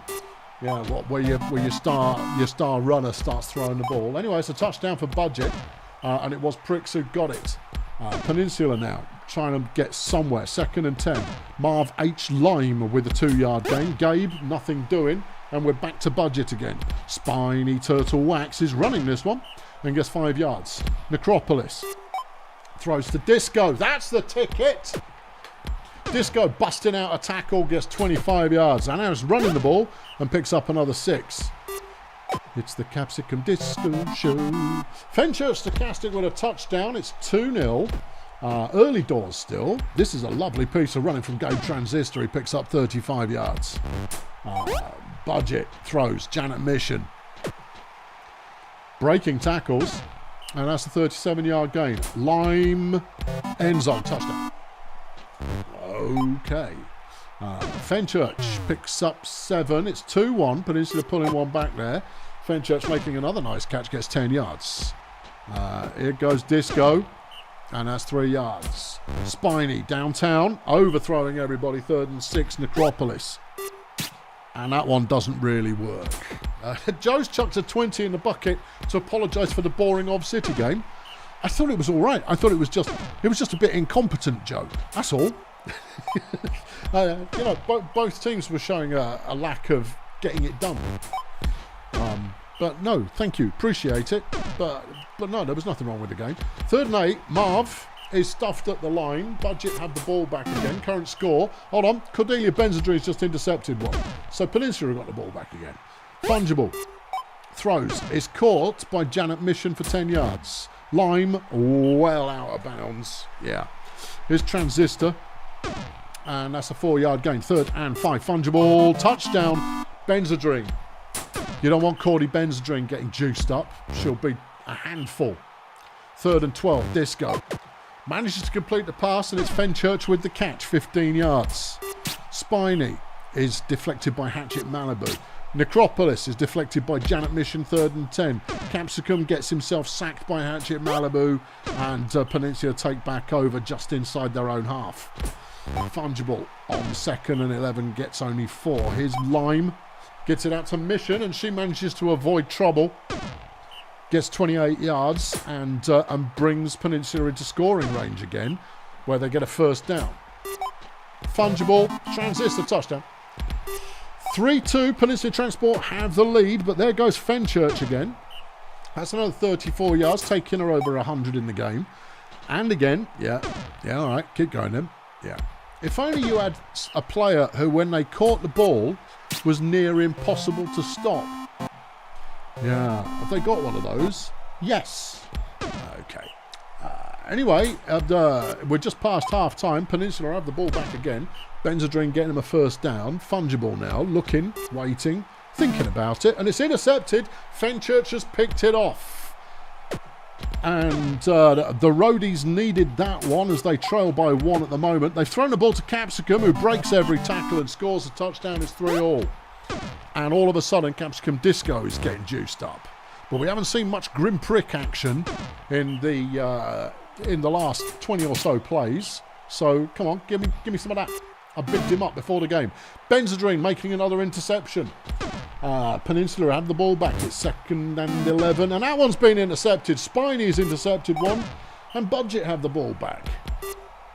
I'm going to wait until a team keeps hold of the ball for a bit. On 3rd down, Grim Pricks makes a catch off a pass from Capsicum Disco and picks up 32 yards. Turtle Wax Pricks, touchdown. Okay. 4-3. Budget are now in the lead. Right. Yeah. Okay. Here goes Transistor. He's up the middle on this one, getting 33 yards. Transistor running it again. Game Transistor, good player. Yeah, can't tackle worth a damn, but he is a good runner, no doubt. And Peninsula are looking to score, so they do so. And it's Benzedrine again, another 10-yarder, and it's 4-all. Necropolis, in all kinds of trouble, manages to complete to Disco for 6 yards, 3rd and 3. Disco with a great throw. Grim Pricks catching it in stride, gets 35 yards. Stochastic gets the next one. That was a lovely catch. It was. Catching it, hold on. Benzedrine's just made her 3rd interception of the game. Player of the game. Yeah. Certainly looks that way. Anyway, Fungible completes to Benzedrine, who gets another 41 yards and is looking pretty solid. 2nd and 4, Transistor. Evading trouble, evading traffic, evading tackles, finding the end zone. It's 5-4. 20 plays remain in the game as Pricks makes another catch, and he's past the halfway line. That's a 36-yard gain. Necropolis throws. It's Pricks again, and he's going to score. Although Benzedrine was coming in there like some kind of Exocet missile. Yeah. Or at least a quick one. Yeah, it was moving quite quick. Right, Lime gets a 1st down. 15 plays left, it's all square. Peninsula with the ball. Fungible. Big throw from Hank Fungible goes nowhere. Lime manages to evade being sacked there. Lovely step. Gets it to Benzedrine again. Keeping the drive going. And Gabe gets them close. And Cordelia gets them in. It's 6-5, 10 plays left. Budget looking to equalise. Spiny gives up on the pass, decides to run, picks up 9 yards. Necropolis throws it away. Ooh. Capsicum has the 1st down and is running for the sideline, which is where you normally expect to see him. 27 yards. That one's complete, and it's another 1st down. 6 plays left. Overthrown. 5 to go. Here goes Capsicum again. Breaks an important tackle. He's getting it inside the end zone. 6-all. 3 plays to go, but Janet Mission has decided that Peninsula can still win this. Lime throws it. Mission's got the catch, and she's going to get close. Very close. Last play of the game, 2 yards to go. It's intercepted. Spiny Turtle Wax saving the draw. Whew, on the last play of the game. Quality. 6-all, the final score. Cordelia Benzedrine, player of the game for Peninsula Transport. 160 receiving, 3 touchdowns, 3 deflections, 3 interceptions. Spiny Turtle Wax for the Roadies. 186 passing, 4 touchdowns, 2 interceptions. Crumbs. Yeah. Good game. Okay, right, who's next? We're down this end again. It's me. Yeah, it is. If you put Steve Murray in your fantasy team this week, he's not playing runner. No. Steve's in the line, everybody. Steve is in the line. Because we're giving Sheriff Rotten a run out. Now, if you've not seen him before, go and have a look at his numbers. He's a really good passer. But we're in the rain, you see. Steve in the rain. It's got trouble written all over it, so I put him in the line. Anyway, over on Shady Palms. Yeah. Over on Shady Palms, Clarence Budgie is getting a start. Hell of a player. Didn't start last week for fear of being murderated. Xenia Convincer, who's a joke, is also getting to play. And Miguel Jupe. We've not seen him before. Is he going to be any good? In fact, there's a whole bunch of people getting their first start of the season. Press Place chucked £2 in the bucket. What a match. It was a great match. Put a game plan in next week. You've got a week. Thank you. Okay, here we go. In the rain. I don't recall when we last played in the rain, you know. Anyway, Ferdy Equatorial Mount's going to get us going for Shady Palms. I've no idea what to expect other than Big Steve being a monster in the line as always. Ferdy, he doesn't get very far, 2 yards. Pedro Ubiquitous has it deflected by Donk. That's odd. Fangs can't get anywhere either and we're taking over. Ross deflected by Convincer. The Sheriff. Dropped by Julio Flipping Lobster. But Quebec saves the day. Okay, 31 yards off Bitsy hijinks. There goes Lobster. Touchdown. Right. Fumble. Who's that? It's Diego. Lovely job, Diego. Ross has it deflected. The Sheriff has it deflected. Bitsy is going to try and run it. Foolish. And we stall out after the interception. They complete a pass to Miguel Jupe, who gets 18 yards. Ubiquitous is picked off by Bitsy hijinks. Lovely job. Ross throws. Julio's got the catch. You're not going to tackle him. That's a touchdown. Ferdy throws the ball. Miguel Jupe making another nice catch. He's obviously got some pace. Pedro throws it. The Sheriff with a deflection. Trevor Fangs completes to Jupe. He's being guarded by Puke. Yeah, Puke, technically, high quality pass defender. In reality, rubbish. Yeah. Touchdown, Shady Palms. Ubiquitous gets in there, and we're on the move again. Julio picks up a 17-yarder. Here's the Sheriff. Come on, son. I'd taken a big chance on you. I could have put a goblin in, you know. Quebec with another nice catch and go. Gets a 30-yard first down. Ross. And that one's deflected by Jupe, who's proving to be a nightmare on both sides of the ball. 3rd and 10. Bitsy throws it away, and the Palms have got the ball back, and they could close this one back up again. Jupe, 19 yards. For crying out loud. Ross making an actual deflection with his actual little hands. Lovely. 3rd and 10. Ferdy's going to try and run it. That's bold. It's only 5 yards, and we've got the ball back. Where was that one going, Ross? Ross is having a real stinker of a game. The Sheriff completes out to Julio, who gets 19 yards. That's his first completion. I'm not impressed. Budgie comes up with a sack. There goes Quebec for the first down, breaking a few tackles along the way, and then fumbles the ball. But we managed to get it back. The Sheriff to Lobster is a touchdown. All right. Okay. All right. Lobster then coming up with a sack. We like it. 3rd and 12. Fangs throws a short one. Ferdy's got it, but it's not a first down. Ross completes to Julio. 28 yards. The Sheriff throws a short one. We don't do those kinds of passes around here, Sheriff. I know you're new. And then we get sacked. Well, I mean, that happens. The Palmers back in possession. Again, Ferdy gets a 4-yard gain. Pedro runs it for nothing. Here's Fangs. Completes to Jupe, who we are not covering. No. Yeah, that's unfortunate. No, we need to cover that dude, or there'll be trouble. Julio gets his 2nd sack of the game. Lovely. Fangs gets 1, and we're back in possession. Ross is having an absolute stinker, but Quebec is playing beautifully. Bitsy, no. Deflected by Xenia Convincer, who's a joke. So that shouldn't have been allowed to happen. Ross throws a short one. Julio's got the catch, and he's off to the races. Gets 24 yards. Come on, Sheriff. Do it. It's complete. Quebec's got the catch and a touchdown. 4-1 is the score. Shady Palms taking back over. Jupe making a 1-yard catch. Quebec with a nice deflection. Fangs tries to run it and doesn't go very far. We're back on again, and Jupe has another deflection. That's his 6th of the game. Fangs comes up with a sack, 3rd and 14. Bitsy tried to run it. No. You're not Steve Murray. Steve runs the ball. He's the only one allowed. Steve gets his 180th career sack. And if you look at the all-time sack charts, I think he's got a flipping lunatic number of sacks compared to the player in 2nd place. But that's because he's been one of the best players in the league since the league started.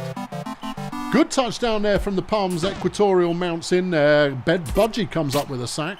And we've got a 3rd and 13. This game is not done. No. Palms have got it back again.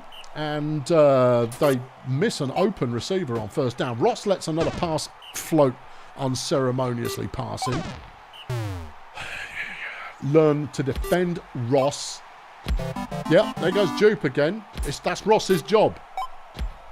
I mean, if you're not gonna complete part, Diego's been injured. Oh dear. Yeah, that's not ideal. Petunia has subbed in, and we just threw an interception, and it's Jupe who's got it, and he's going to get player of the game at this rate. Yeah, given that we can't be bothered covering him. Fangs on 3rd and 10, and it goes incomplete, saving a blush or two there. There goes Julio. All right, Julio. Yeah. The Sheriff throws an interception. A Xenia flipping convincer. Oh, for crying out loud. Oh dear. It's in the rain. What do you mean? Yep. Hold on. Sack. Fumble. Donk with a nice tackle for loss there. Steve coming up with a sack. Beautiful. Julio dropping the ball. Come on, team. Be less crap, please. Bitsy completes to the Sheriff. Well, all right. I mean, that's not the playbook, but it'll do. Julio drops the ball. Righto. And then Julio makes a catch and a touchdown. And I think that'll possibly be enough for us to win this one. Oh, dear. Yeah, I know. Winning ugly is still winning. Crikey. Steve with another sack. Good. That's what we were kind of hoping was going to happen in this game. They threw that one away on third down. Ross throws a 1-yarder. Mighty. Yeah. Third with the deflection. Bitsy tries to run it. Stop doing that. There goes Pedro for a 7-yard gain. Pedro now with the ball. Throws it. Juke with the catch. Anyone want to buy Ross Puke? Anyone? Anyone? He's for sale. Yeah. Yeah. I'm putting him up for sale. Yeah. No. Just, I'm not happy with him. No. He's let me down for the final time. Final score, BDP 5, Shady Palms 4. A well-deserved player of the game for Miguel Jupe, 95 fan points. 275 receiving yards, 2 touchdowns, 7 deflections and an interception. Julio Lobster for BDP, 235 receiving, 4 touchdowns, 3 sacks. Okay, yeah, how did Steve do? Only 51 points for Steve. Because you didn't let him have the ball. Yeah. If their name is in light blue in the game, they are a rookie.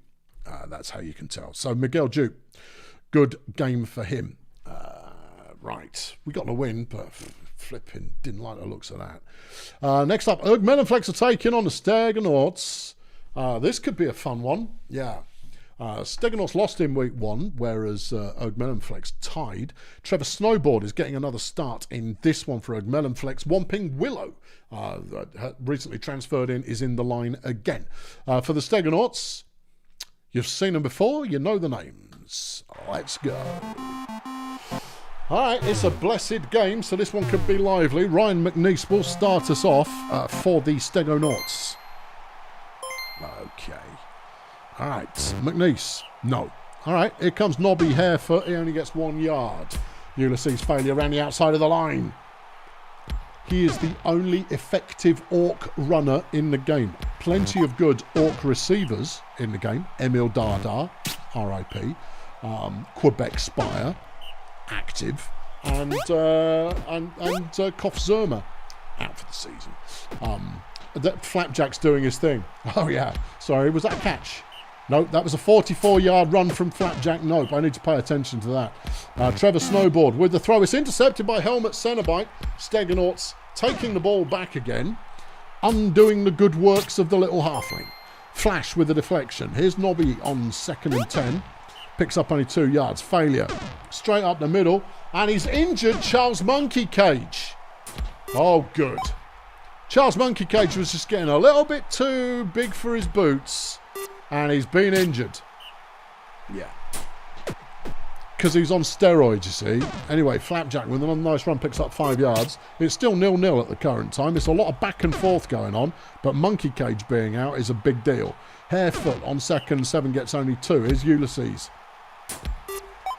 And he's completed to Myra's Sacrifice for the first down. McNeese throws. It's caught by Sacrifice again. She's a heck of a player, Myra Sacrifice. Yeah, 36 yards gained. Nobby.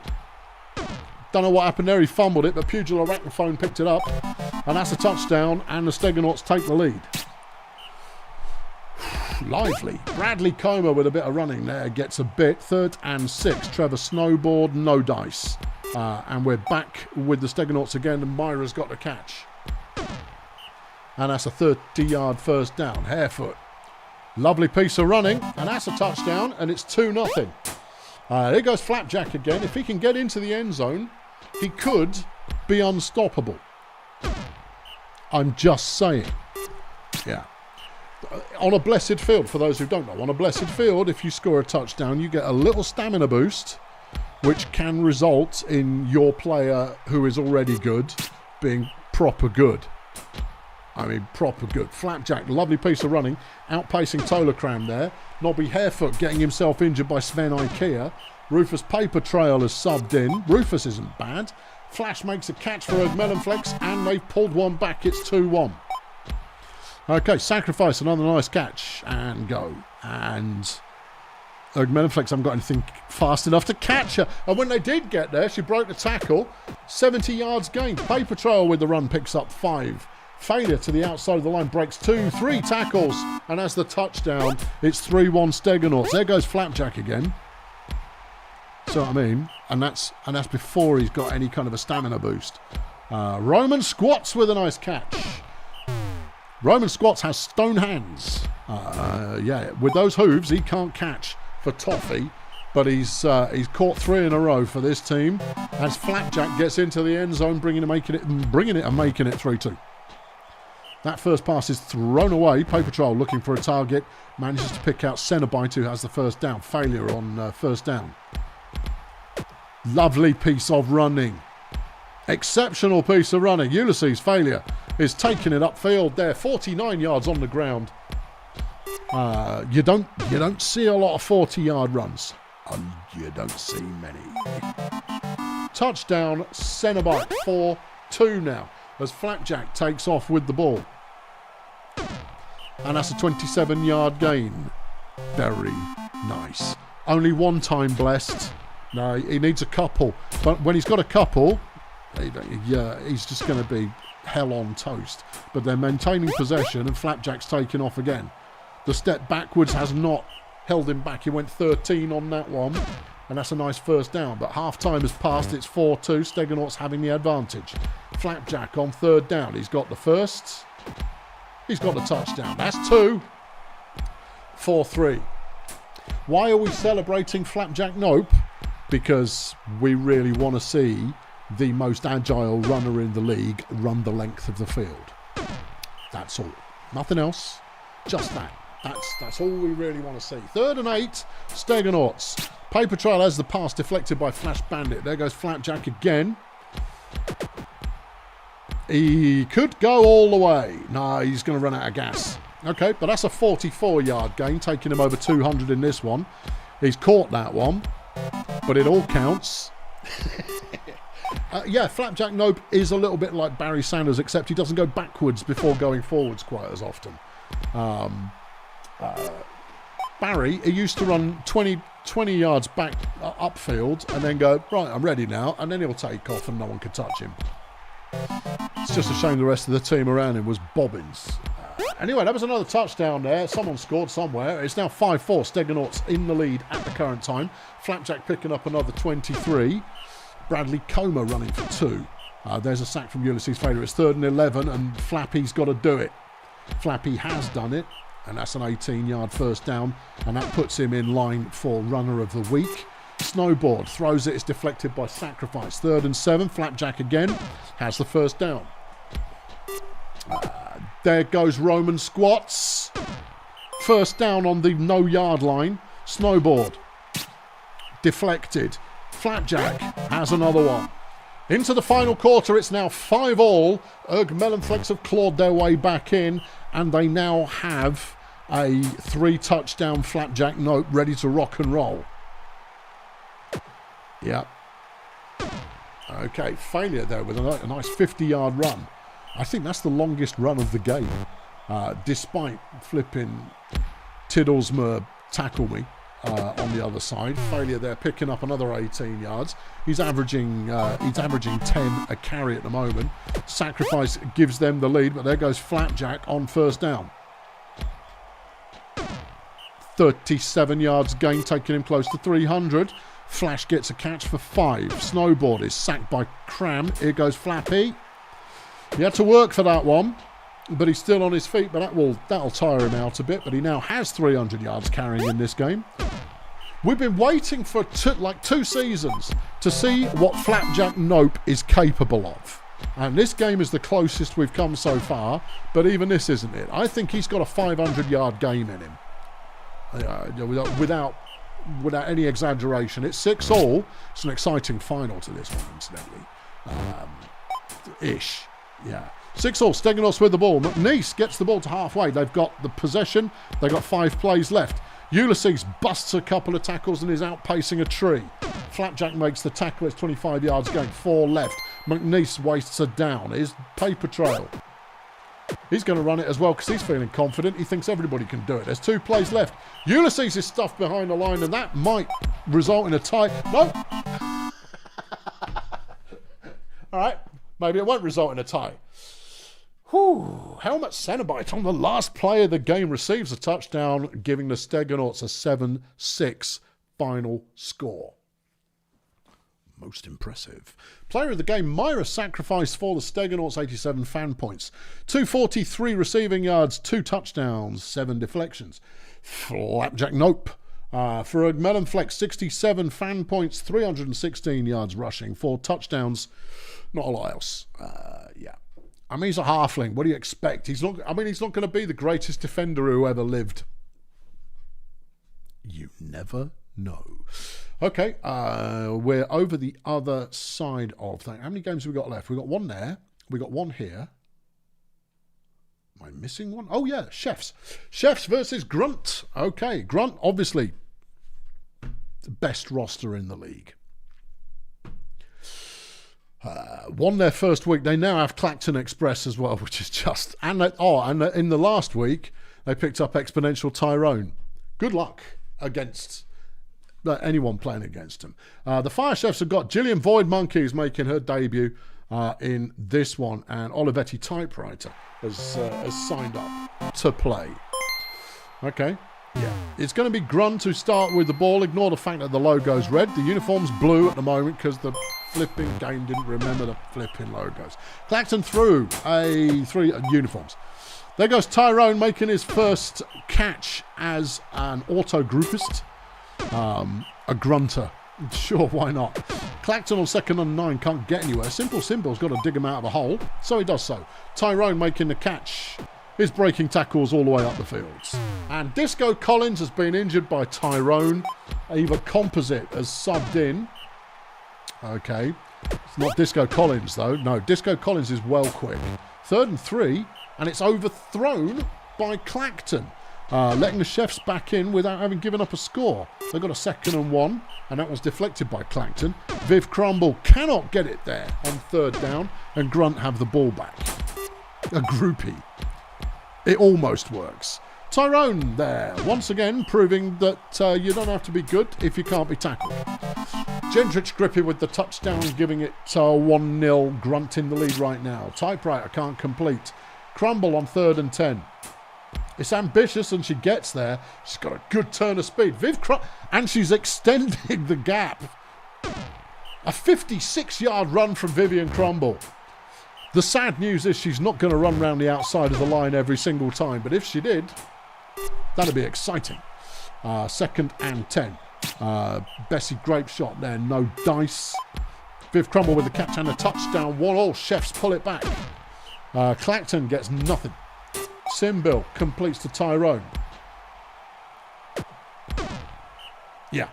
Eva Composite, another Orc receiver. Just saying. Yeah. There goes Gendrich Grippy. Yeah, he's as difficult to bring down as flipping Tyrone. This is what makes this team just an absolute nightmare now. They haven't got speed. You could possibly beat them with speed as Alundra Blood. Flipping Alundra Blood's on this team as well. It's ridiculous. Gets the touchdown. 2-1. Grunt in the lead. Void Monkey making a 4-yard catch, gets him a 3rd and 5. Viv takes off round the outside of the line and trips over Blood to only pick up 8 yards, but it is a 1st down. Typewriter completes that one to Eva Composite, who's taking off. Orc receiver. Yep. Good run. 61 yards gained. Viv Crumble with the ball, and that's a completed pass to Typewriter for the tying score. Crumbs. Yeah. All right, 2nd and 1. Simbill gets the 1st down, throwing to Blood. Blood now with the ball. Waits it out, throws it to Grippy, who will break that 1st tackle. And the 2nd, but gets 37, having run out of speed. Clacton, a nice piece of running, gets the 1st down, 10 yards. Simbill. Deflected by Grape shot. His Blood throws it away. 3rd and 10. Clacton. Completes to Grippy, who's going to score. 3-2. All right, the Fire Chefs at the moment hanging on in there. as Typewriter, oh, misthrown. If that was on target, that was a hell of a throw. But it wasn't, so it wasn't. Anyway, Viv's just thrown it to Jillian Void Monkey, who scampers 49 yards up the field. The speed is keeping the chefs in this game, which is why they will be gutted to have lost Felomilad what's his name? No, yeah, he went out early. Yeah, see, I'm thinking of Sticky Pierre, but they lost him because they sold him to me. This wasn't the week for Pierre. Yeah. Anyway, Grunt in possession right now, and Tyrone is just brushing tackles off left and right. Tyrone dropping the ball. It is 2 and goal. Simbil runs straight ahead and doesn't get there. Blood on third down. Deflected by Void Monkey. Chef starting inside their own end zone, and Grape Shot manages to buy him a little breathing room. Typewriter completes to Composite, who's going to get a good number of yards. 66 of them. Nice. Crumble throws, deflected by Clacton. Grape Shot throws. Wide open Void Monkey with a 27-yard touchdown, and it's 3-all. Interesting matchup. You've got two powerhouse receivers for Grunt. Viv Crumble there making an interception, giving the chefs the ball. Yeah, you can keep pointing out that a name is missing the P as often as you like. I know, and I don't care. Chefs are in the lead. Yeah. Simple Symbol takes off. He's not going to get very far. He gets 3 yards. Blood. Anyway, Grunts are packing two incredibly strong, difficult to bring down receivers, whereas the Chefs are rocking a pair of can't touch this speed demons, and it's kind of working. With the score standing at 4-all. Typewriter, yeah, completes to Composite. Composite, who's come in off the bench, is playing an absolute belter as receiver, because even she's faster than those two fatties that are on the opposing team, as Void Monkey gets her second touchdown of the game. This is Jillian Void Monkey's best career game so far, having bounced around a couple of teams who didn't really make use of it. Grippy breaking tackles. Is brought down after 37. Blood now completes to Tyrone, who'll score a touchdown. Tiffany Hooverback coming up with a sack. Typewriter throws it. Clacton with the deflection. 3rd and 12, and Viv's running. Nice piece of running from Viv Crumble. 15 yards. She's so fragile. So fragile. Yeah. Viv goes to Jillian, and Jillian is up the field again. And that's another 51 yards. 7 catches for 165 is not bad, as Composite gives the lead back to the Chefs. See, this is the Minstrels game plan. This one, it's just in case you weren't aware. The Minstrels, when they were good, had 2 you can't catch them receivers. Fabulous block there from Viv Crumble allows the Chefs to take a lead of 2. I like it. Only because it means that I might actually have a chance of hanging alongside Grunt in the later stages of the season. Tyrone drops the ball. Simbil overthrows everybody. Yeah. The double sprinter. Yeah. Conventional wisdom on most teams is you go 1 fatty and 1 skinny. Right? So 1 sprinter and 1 big lad. Because it ensures you get a good coverage matchup no matter what. But we've got double strong against double quick, and at the moment double quick is having the edge, but Grunter pulled one back, but there goes Void because of this play. 41 yards. If you can guarantee yourself a whole bunch of... Well, no, the Strongs do that as well. Facts. Viv's going to run it again. Viv Crumble is having a career-level game. It might not be the most yardage she's ever put up, but she's got 100 on the ground and easily 100 in the air, and Clacton's just picked off the ball at a critical moment. And a lovely carry back as well. With 2 plays, you get it to the right players, this could tie it up. Gendrich gets them to the 45. You want it in the hands of Tyrone, and instead you got sacked. The final score, Chefs 7, Grunt 6. Coldo would be made up if he was here, but he's not, so he'll be made up later. Yeah. Player of the game, Clacton Express. Justifiable, 172 passing yards, 2 touchdowns, 7 deflections and an interception. Julian Void Monkey, player of the game for the Chefs. 52 fan points, 246 receiving, 3 touchdowns, 3 deflections. Viv Crumble, 100 passing, 100 rushing. Yeah, and 3 touchdowns. Yeah. I like Viv Crumble, even though I have to play her a couple of times a season, and quite often she lights me up like it's flipping Christmas. Right, that gives us a Blood Pit versus Cheerio. It's all change on both teams. Well, it's not all change. It's a little bit of change on both teams. Blood Pit Bouncers now have Linfield Muscles. What they're doing with him? They're playing him at runner, which is weird. But we'll see. They also have Tiger Styles, who is unholy, but old, and Party Boy, who I believe used to play for Cheerio. They've also got Ben Radical in the line alongside Glenda Bastard and Peter Brickwall. And they've got Ramiro Pleasure Dome, and they've got Rocky Melons. That's a team. Over on Cheerio, who are looking a little bit better this season, Pitbull Jones in the runner lineup. Indecent Gary, the second pick in the draft. He put up a decent first game. And then Hoagie Fractions, who had a great week 1. Let's see how it goes. Here will be Cheerio starting with the ball. Alan Twerp is going to show us what he's made of. Gary there getting buffed by a few team members. Yeah. And Twerp's up the middle and he gets 2 yards. Otto Centrifuge looks, throws, complete. That's an 8-yard catch. Jones can only get 1. Twerp doesn't get anything at all. Centrifuge has a gap, but Dithers can only get 4. And here come Blood Pit. Tiger goes nowhere. Party Boy completes to Tiger, who will now get a few yards by evading people trying to tackle him. Gets 27. Here's Linfield. Well, nice run, 8 yards. Styles gets him the first down. Still on his feet. Touchdown.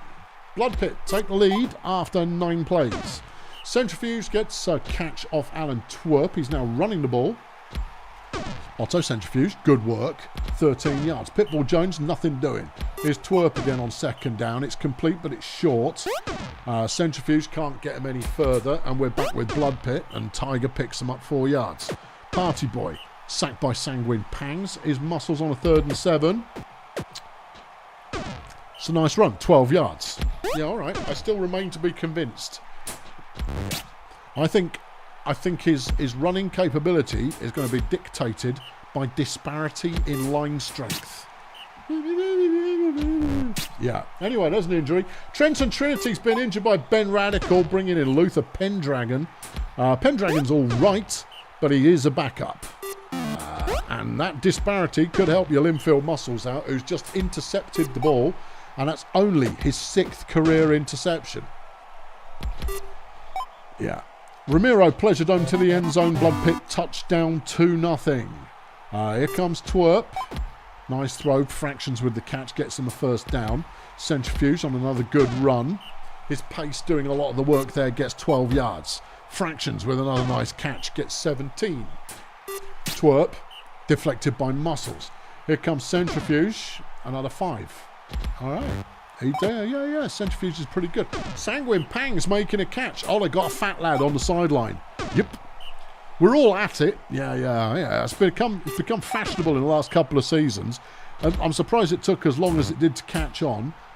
Budget having been the prototype with Capsicum Disco, as Cheerio fluff the score from the 3-yard line. Cannot complete on 3 attempts, and the Bouncers have it back, and Pleasure Dome's going to scamper up the field a bit, but he is slow. He's just very, very skillful. Linfield with another run, picks up only 1 yard that time round. Tiger throws it. Melons with the catch. 26 yards and a first down. Party Boy sacked by Troy Oktoberfest. Muscles. It's another short game, but it is a gain. 3rd and 9. Styles first down. And then he's knocked back. Oh, Otto Centrifuge has been injured by Peter Brickwall. Rosemary busted now in the line. Oh, that's not ideal. And it looks like Cheerio have done some shuffling. of players in the lineup. So we'll have to wait until they get possession to see what happens. Linfield picks up another 5 yards.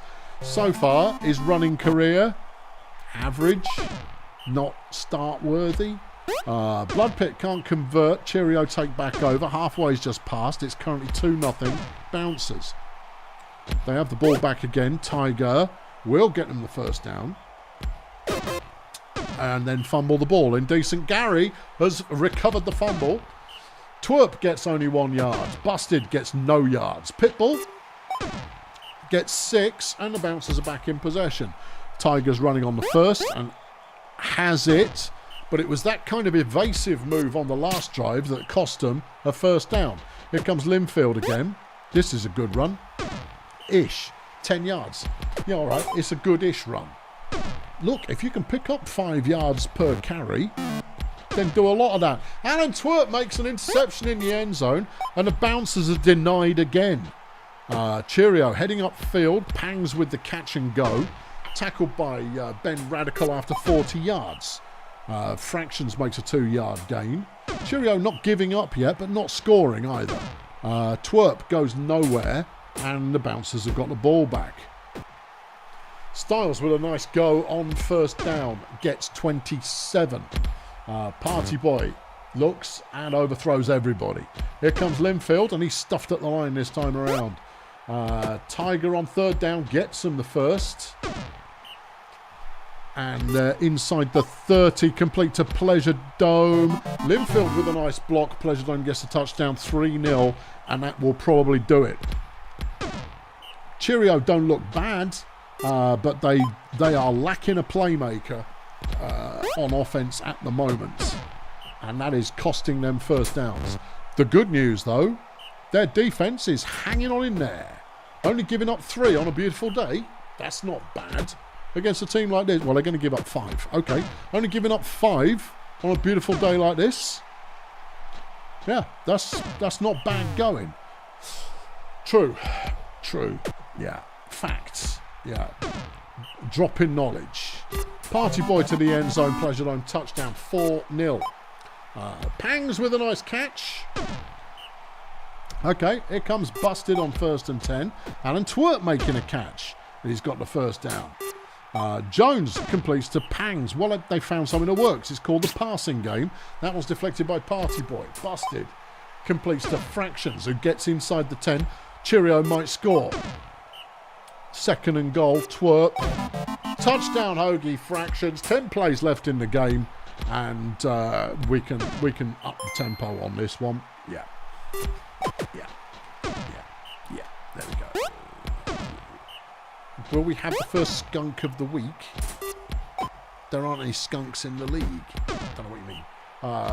Linfield runs another 5. Tiger, good solid performance from Tiger. 17 carries for 210 yards so far. Pretty good. Pretty good. Blood Pit 4, Cheerio 1, the final score. Not much action in terms of fan players, though. Fan points. Linfield Muscles 59 is the player of the game. Not a lot on offense. 65 rushing eventually. 15 tackles. Got him player of the game. 1 sack, 1 deflection, 1 interception. Alan Twerp for Cheerio gets player of the game. 121 passing, 1 touchdown, 1 interception, 1 deflection. 39 fan points only. Not a big result there, bringing up our last game of the week, which is Failurewood up against the Funbus. Just remember, we're all Funbus fans here. Every single one of us is a Funbus fan. Failurewood, great team. Nothing wrong with Failurewood, great team. Just a great team. But the Sunshine Funbus, we love those guys. Never once caught a break. Who's new at Failurewood? Nobody. They've got Julio a la carte. They don't need anybody else. Over on the Funbus, Apex Manticore is getting a start on the team alongside Logical Flambe.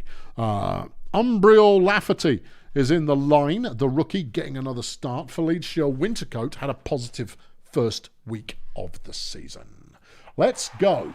It's a beautiful day for some brutal ball, and it will be the Funbus with the ball first. Okay, yeah, okay. John DeCaro, he's running. And he's going places. Nice run from DeCaro, picks up 16. Manticore with the throw is deflected by Tim Vanken. Tommy Keys has it deflected by Demijohn. DeCaro on 3rd and 10, and it's intercepted by Vanken, but I mean, that was a turnover either way. Exorcism Fry with a catch on 1st down for Failure goes 34 yards, leaving them with a touchdown for Julio Alarcón. Well, okay, yeah. Manticore on a 2nd and 9 for the Funbus is stuffed at the line. Tommy Keys somehow gets there, a 9-yard gain. Johnny DeCaro completes 2 keys. Team captain Tommy Keys, I'll have you know. 25 yards gained. Manticore, he's going it himself. Oh, he's an Orc playing runner. There aren't any good ones of those, other than Ulysses Failure. Facts. Manticore with a catch though, and he's off to the races. He gets 32. Manticore now with the ball, throws the ball away. Keys, touchdown. 1-1. The Funbus pull one back. There goes Julio Alarcón. Good luck.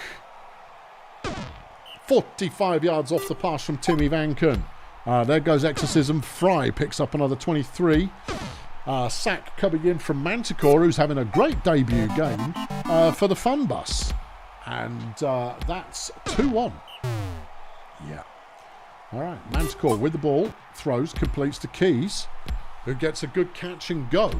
The chat is saying that Apex Manticore is not a good offensive player, and yet so far he's doing all right. Keys, though, breaking a bunch of tackles, runs for a 1st down. It's only 17 yards, but he gets the job done. DeCaro overthrows easy targets. Manticore doesn't know what to do, so throws a touchdown. Rojas scores it, and it's now 2-2. This is the Sunshine Funbus making it work despite the players. Pretend Honey Bear with the throw, Alarcón with the catch. Touchdown. Flipping. Julio Alarcón is a monster. He's the best receiver in the league. Best receiver in the league. Manticore makes a nice catch, gets 28 yards. Apex now with the ball, gets sacked by Fry. Keys on 2nd and 11. He's trying to do some more Tommy Keys magic, and he has done. That's a 15-yard 1st down in anybody's language. DeCaro's going to punch it straight ahead, gets 9 yards, 2nd and 1. Manticore, 1st down. Here goes Keys again. There's some more Tommy Keys magic. Another 15-yard gain. What's even happening? Alarcón with the deflection. Manticore's going to pick up a few. It's 3rd and goal. Keys to tie the game. It's deflected by Vanken. Boo! I know.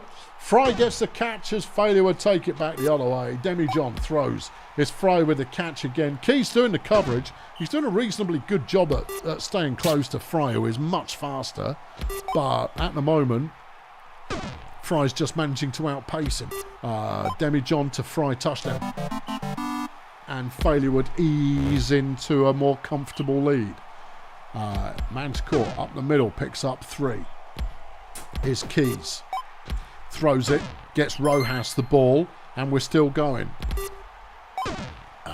Yeah, okay. Apex throws, Rojas with the catch, and the Funbus offense is looking pretty zesty. A 42-yard gain. Keys is running it. He evades Erknot Blabber and he's in the end zone, and that's 4-3 now. The score as Julio takes it back the other way. 38 yards. Yeah, Vanken's passed for 160 so far, and we're still this side of halfway. That's a fumble. Who got it? Demijohn. Okay, no change of possession. Failure would maintain possession. There's a sack from Dwayne Plums. It's 2nd and 11. Keys with a deflection. Honey Bear needs it. Doesn't get it. And a little momentum shift briefly to the Funbus, and that's an injury. Pretend Honey Bear has been injured by Dwayne Plums. Vicky Flamboyant has subbed in as the Funbus get a 1st down. There's no way that the Sunshine Funbus can get a 2-0 record in week 2. Just can't happen. But there goes Tommy Keys. He's a legend. Felicia Wintercoat's been injured by Tim Vanken, but Tequila Pamplemousse is now in the lineup. You kind of go, well, what does that mean? Well, Wintercoat has done nothing in this game so far, but we know already Tequila Pamplemousse is well fast. 2nd and 2, or was before she started getting injured a lot. Anyway, she caught that one as Tommy Keys gets them down to about the 3-yard line. Keys, end zone, touchdown Rojas, 4-4. Vanken to Alarcón. and he gets another 27 yards. Demijohn to a la carte, and he gets another 27 yards. Flamboyant runs the ball, gets nowhere. Here's Vanken again, 2nd and 9. To a la carte, touchdown. Yeah, there's something very rhythmic about the play. Here goes Pamplemousse, that's a nice gain. And breaks a tackle from Julio. Gets 51 yards. Wouldn't have thought that was going to happen. Sack. Manticore is sacked. Fumbles the ball. Dwayne Plum picks it up. Funbus maintain possession. Keys. Pamplemousse. Touchdown. Let's go. Bring the sunshine. A la carte is off. He's leaving. He's got his e-scooter. And he got 59 yards. Demijohn throws. Vanken with the catch gets only 7. 2nd and 2. Flamboyant. First down on the 2. That one's thrown out the back of the end zone. 2nd and goal. Demijohn sacked by Pamplemousse. Flamboyant is stopped. And the Funbus make a heroic defensive stop. Manticore with the catch. Gets 41 yards. He's got 100 yards catching this season. He just evaded trouble in the backfield there, and he runs for 16. 8 carries for 50 yards. That's all right. Yeah, it's not bad at all. 2nd and 9, and that's a first down from Pamplemousse. Manticore running on first down gets 8 yards. This is unexpected. Keys gets them a first. 16 plays remain in this game. It's all square. Manticore's sacked on 2nd down. Keys has got to do something. Oh, a late decide to pass there, and it didn't quite pay off. A la carte gets 16 on the catch. Then they throw it to Fry. Yeah. 38 yards gain, taking him over 200 in this one. Flamboyant gets nowhere. 10 plays left. That one's caught by Julio, who will score, giving the Funbus 9 plays to square it up. Might happen. The odds aren't good. That's a first down. 7 plays left and a lot of yards to go. Tequila gets him another 12. Takaro grabs 2. Manticore gets not enough. 4 plays left. 3rd and 2 for the game. Fumble. That'll be that then. What a shame. What a shame. Faileywood Hills, hell of a team. Rightfully winning this game. But what a plucky performance from the Sunshine Funbus. That was a delight to see. Player of the game, Tim Vanken, 107 fan points, 321 passing, 3 touchdowns, 4 deflections, 1 interception, and an injury inflicted. Dwayne Plums for the Funbus with 54 pancakes. Ooh, 1 injury inflicted and 1 sack. And that'll do it for this week. The Vuvu boys have been awarded a bounty against Grazer Ridge. Oh, yeah. Tola's still in the house, so let's find out. Josh Rubinio, young upstart, high quality player. Dick Minor, aging player, not that great, so only starts sometimes. Or Ominous Bob, a very important player on the team.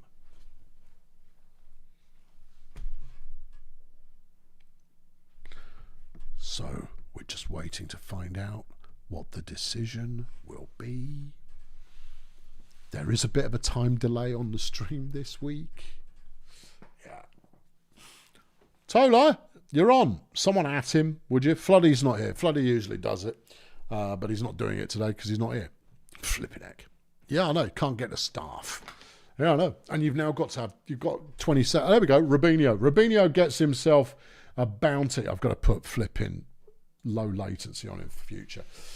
Counselling, budget roadies. Jebediah Terror would like to spend 500 quid hiring a counsellor to improve the character of the players.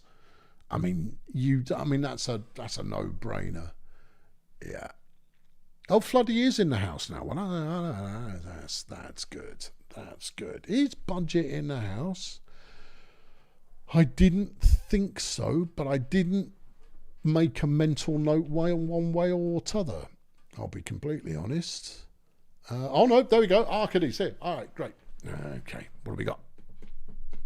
Yes, please. Yeah, I mean, you would. It hurts your budget, but budget. There's a scandal at the Sunshine Funbus. Lion, are you still in the house? Troy Greco-Roman has crushed the valid measurements. Do you want to lose 4 appeal or drop Greco-Roman, who is a rookie? Is he good? 73 tackling's nice. 68 strength is all right. He's a demon anyway, so obviously he's going to be a dick. Beyond that, he's a good player. But he's one way. He's a defensive player and not a bad one. Thank you, Wolfgang.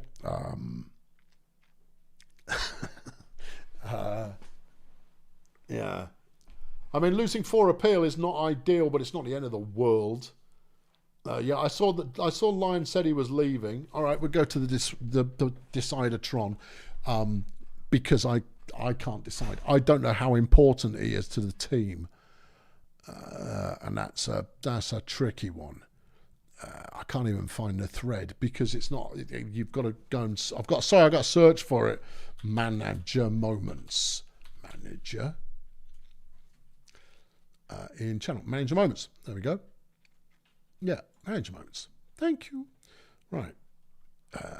We're looking for Lion. Hello, Jeff. I'll feed you in a minute, Jeff. We're almost done. It'll be another 5 minutes at most. He usually defers to me. Yeah, I know he does. But I don't know if he's important to the team or not. I'm going to have to look it up, aren't I? Yeah. Oh, hold on. Right. Cut player. If they were in the starting lineup this week, don't cut them. Otherwise, if they have an overall less than 55, or if they've developed a negative trait, which they literally just earned, I'm going to have to look up the team. Sorry, has to be done. Sunshine Funbus.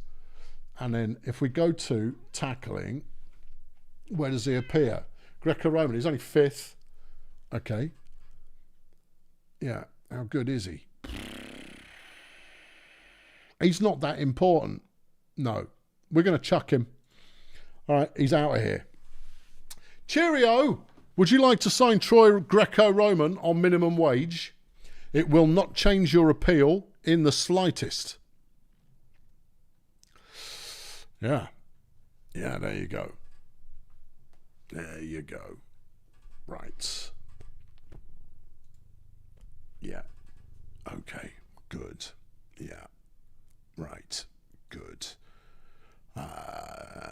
Pablo, what's it going to be? Do you want this guy who is not poison right now, but might be in the future, and he's a halfway decent defender? Doesn't do anything on offense.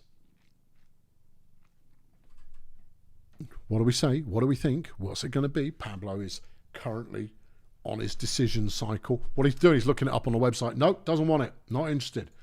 Nomads, you're on the hot seat. Do you want him or not? See, the fact that it wasn't signed immediately rather suggests that maybe he isn't all that good. Nomad, isn't that Bangers? I think it is. Yeah. Bangers, who is barely visible. Yeah. He's playing, but and he submits a game plan, but you never hear a word from him. Never a single word. Not one word uttered from Bangers, and therefore we just don't know. This is going to probably be an AI decision. Oh, hold on. I could go back to the manager thread, which has not stayed up. I'm going to have to bump the thread for myself, and I hate people who do that, but I have to do it. I need to turn it into a forum, but I don't want to do that either. Bump for me. No, not in there. In here, clown. Right. Bump for me. Do. Right. Bangers. Has he put anything in there? Yes. Okay. Sign new player if overall is greater than 70. I don't even know where overall is. I never look at it. Starting rank of 60. So that's a no. That's a reject. Bumson. Wazuk. Do you want him or not?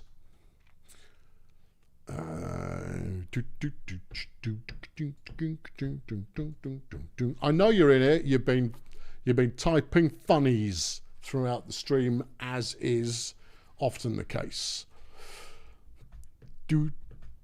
His overall's 59. I'll go off starter rating for this kind of stuff, but even so, he's not good enough to be signed regardless. Yep, okay, he's gone to join the medics. Fair play. And that's that. So let's have a look and see the bits that people care about. Stein Henryberg has improved at Bongola. He's not that big a player. Bessie Grapeshot, though, started this week for the Chefs and has just improved. Charlie Choo Choo started this week. I do not believe that.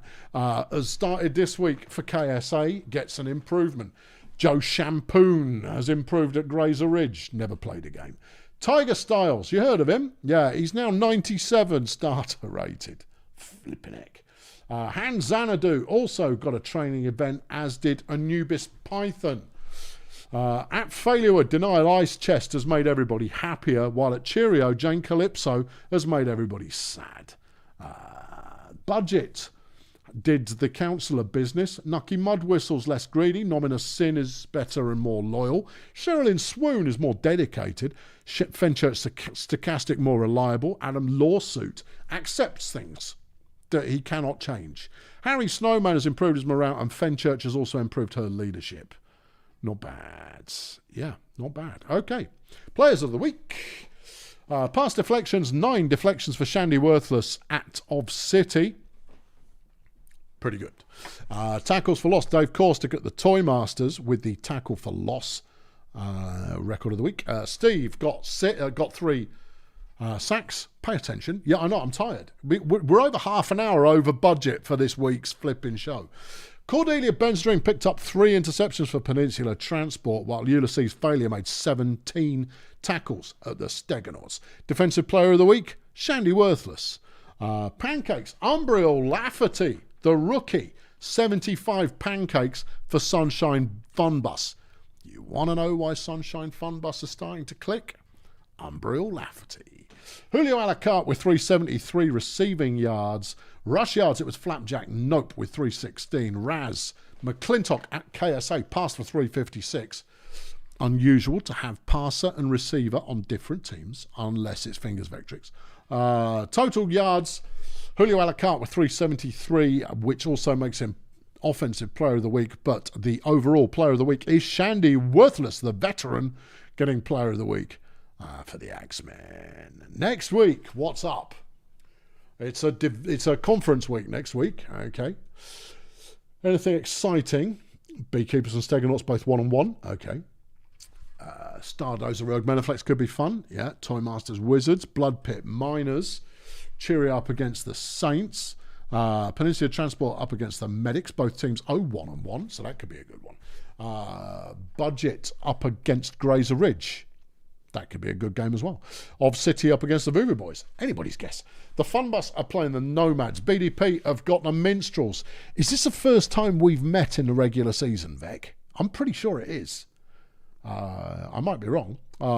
Shady of the Palms are taking on the Sportsball Union. Port Miggins are playing Lingo Blend. Edge Slum have got KSA. Let's hope they go to work. And the Marsupials are playing the Sea Raiders. Red Star have got Grunt, and Failurewood Hills play the Fire Chefs. Some interesting matchups for that one. I'll catch you next week. Thank you very much for watching. If you're not already a member of the Fantasy League, get involved. It's entirely free. Link in the description. Entirely free. You'll be able to sign up in the next half an hour when I've finished updating this week's results. So that'll be good, won't it? Yeah. Anyway, I'm going to go and update this week's results. Thanks for watching. Cheerio.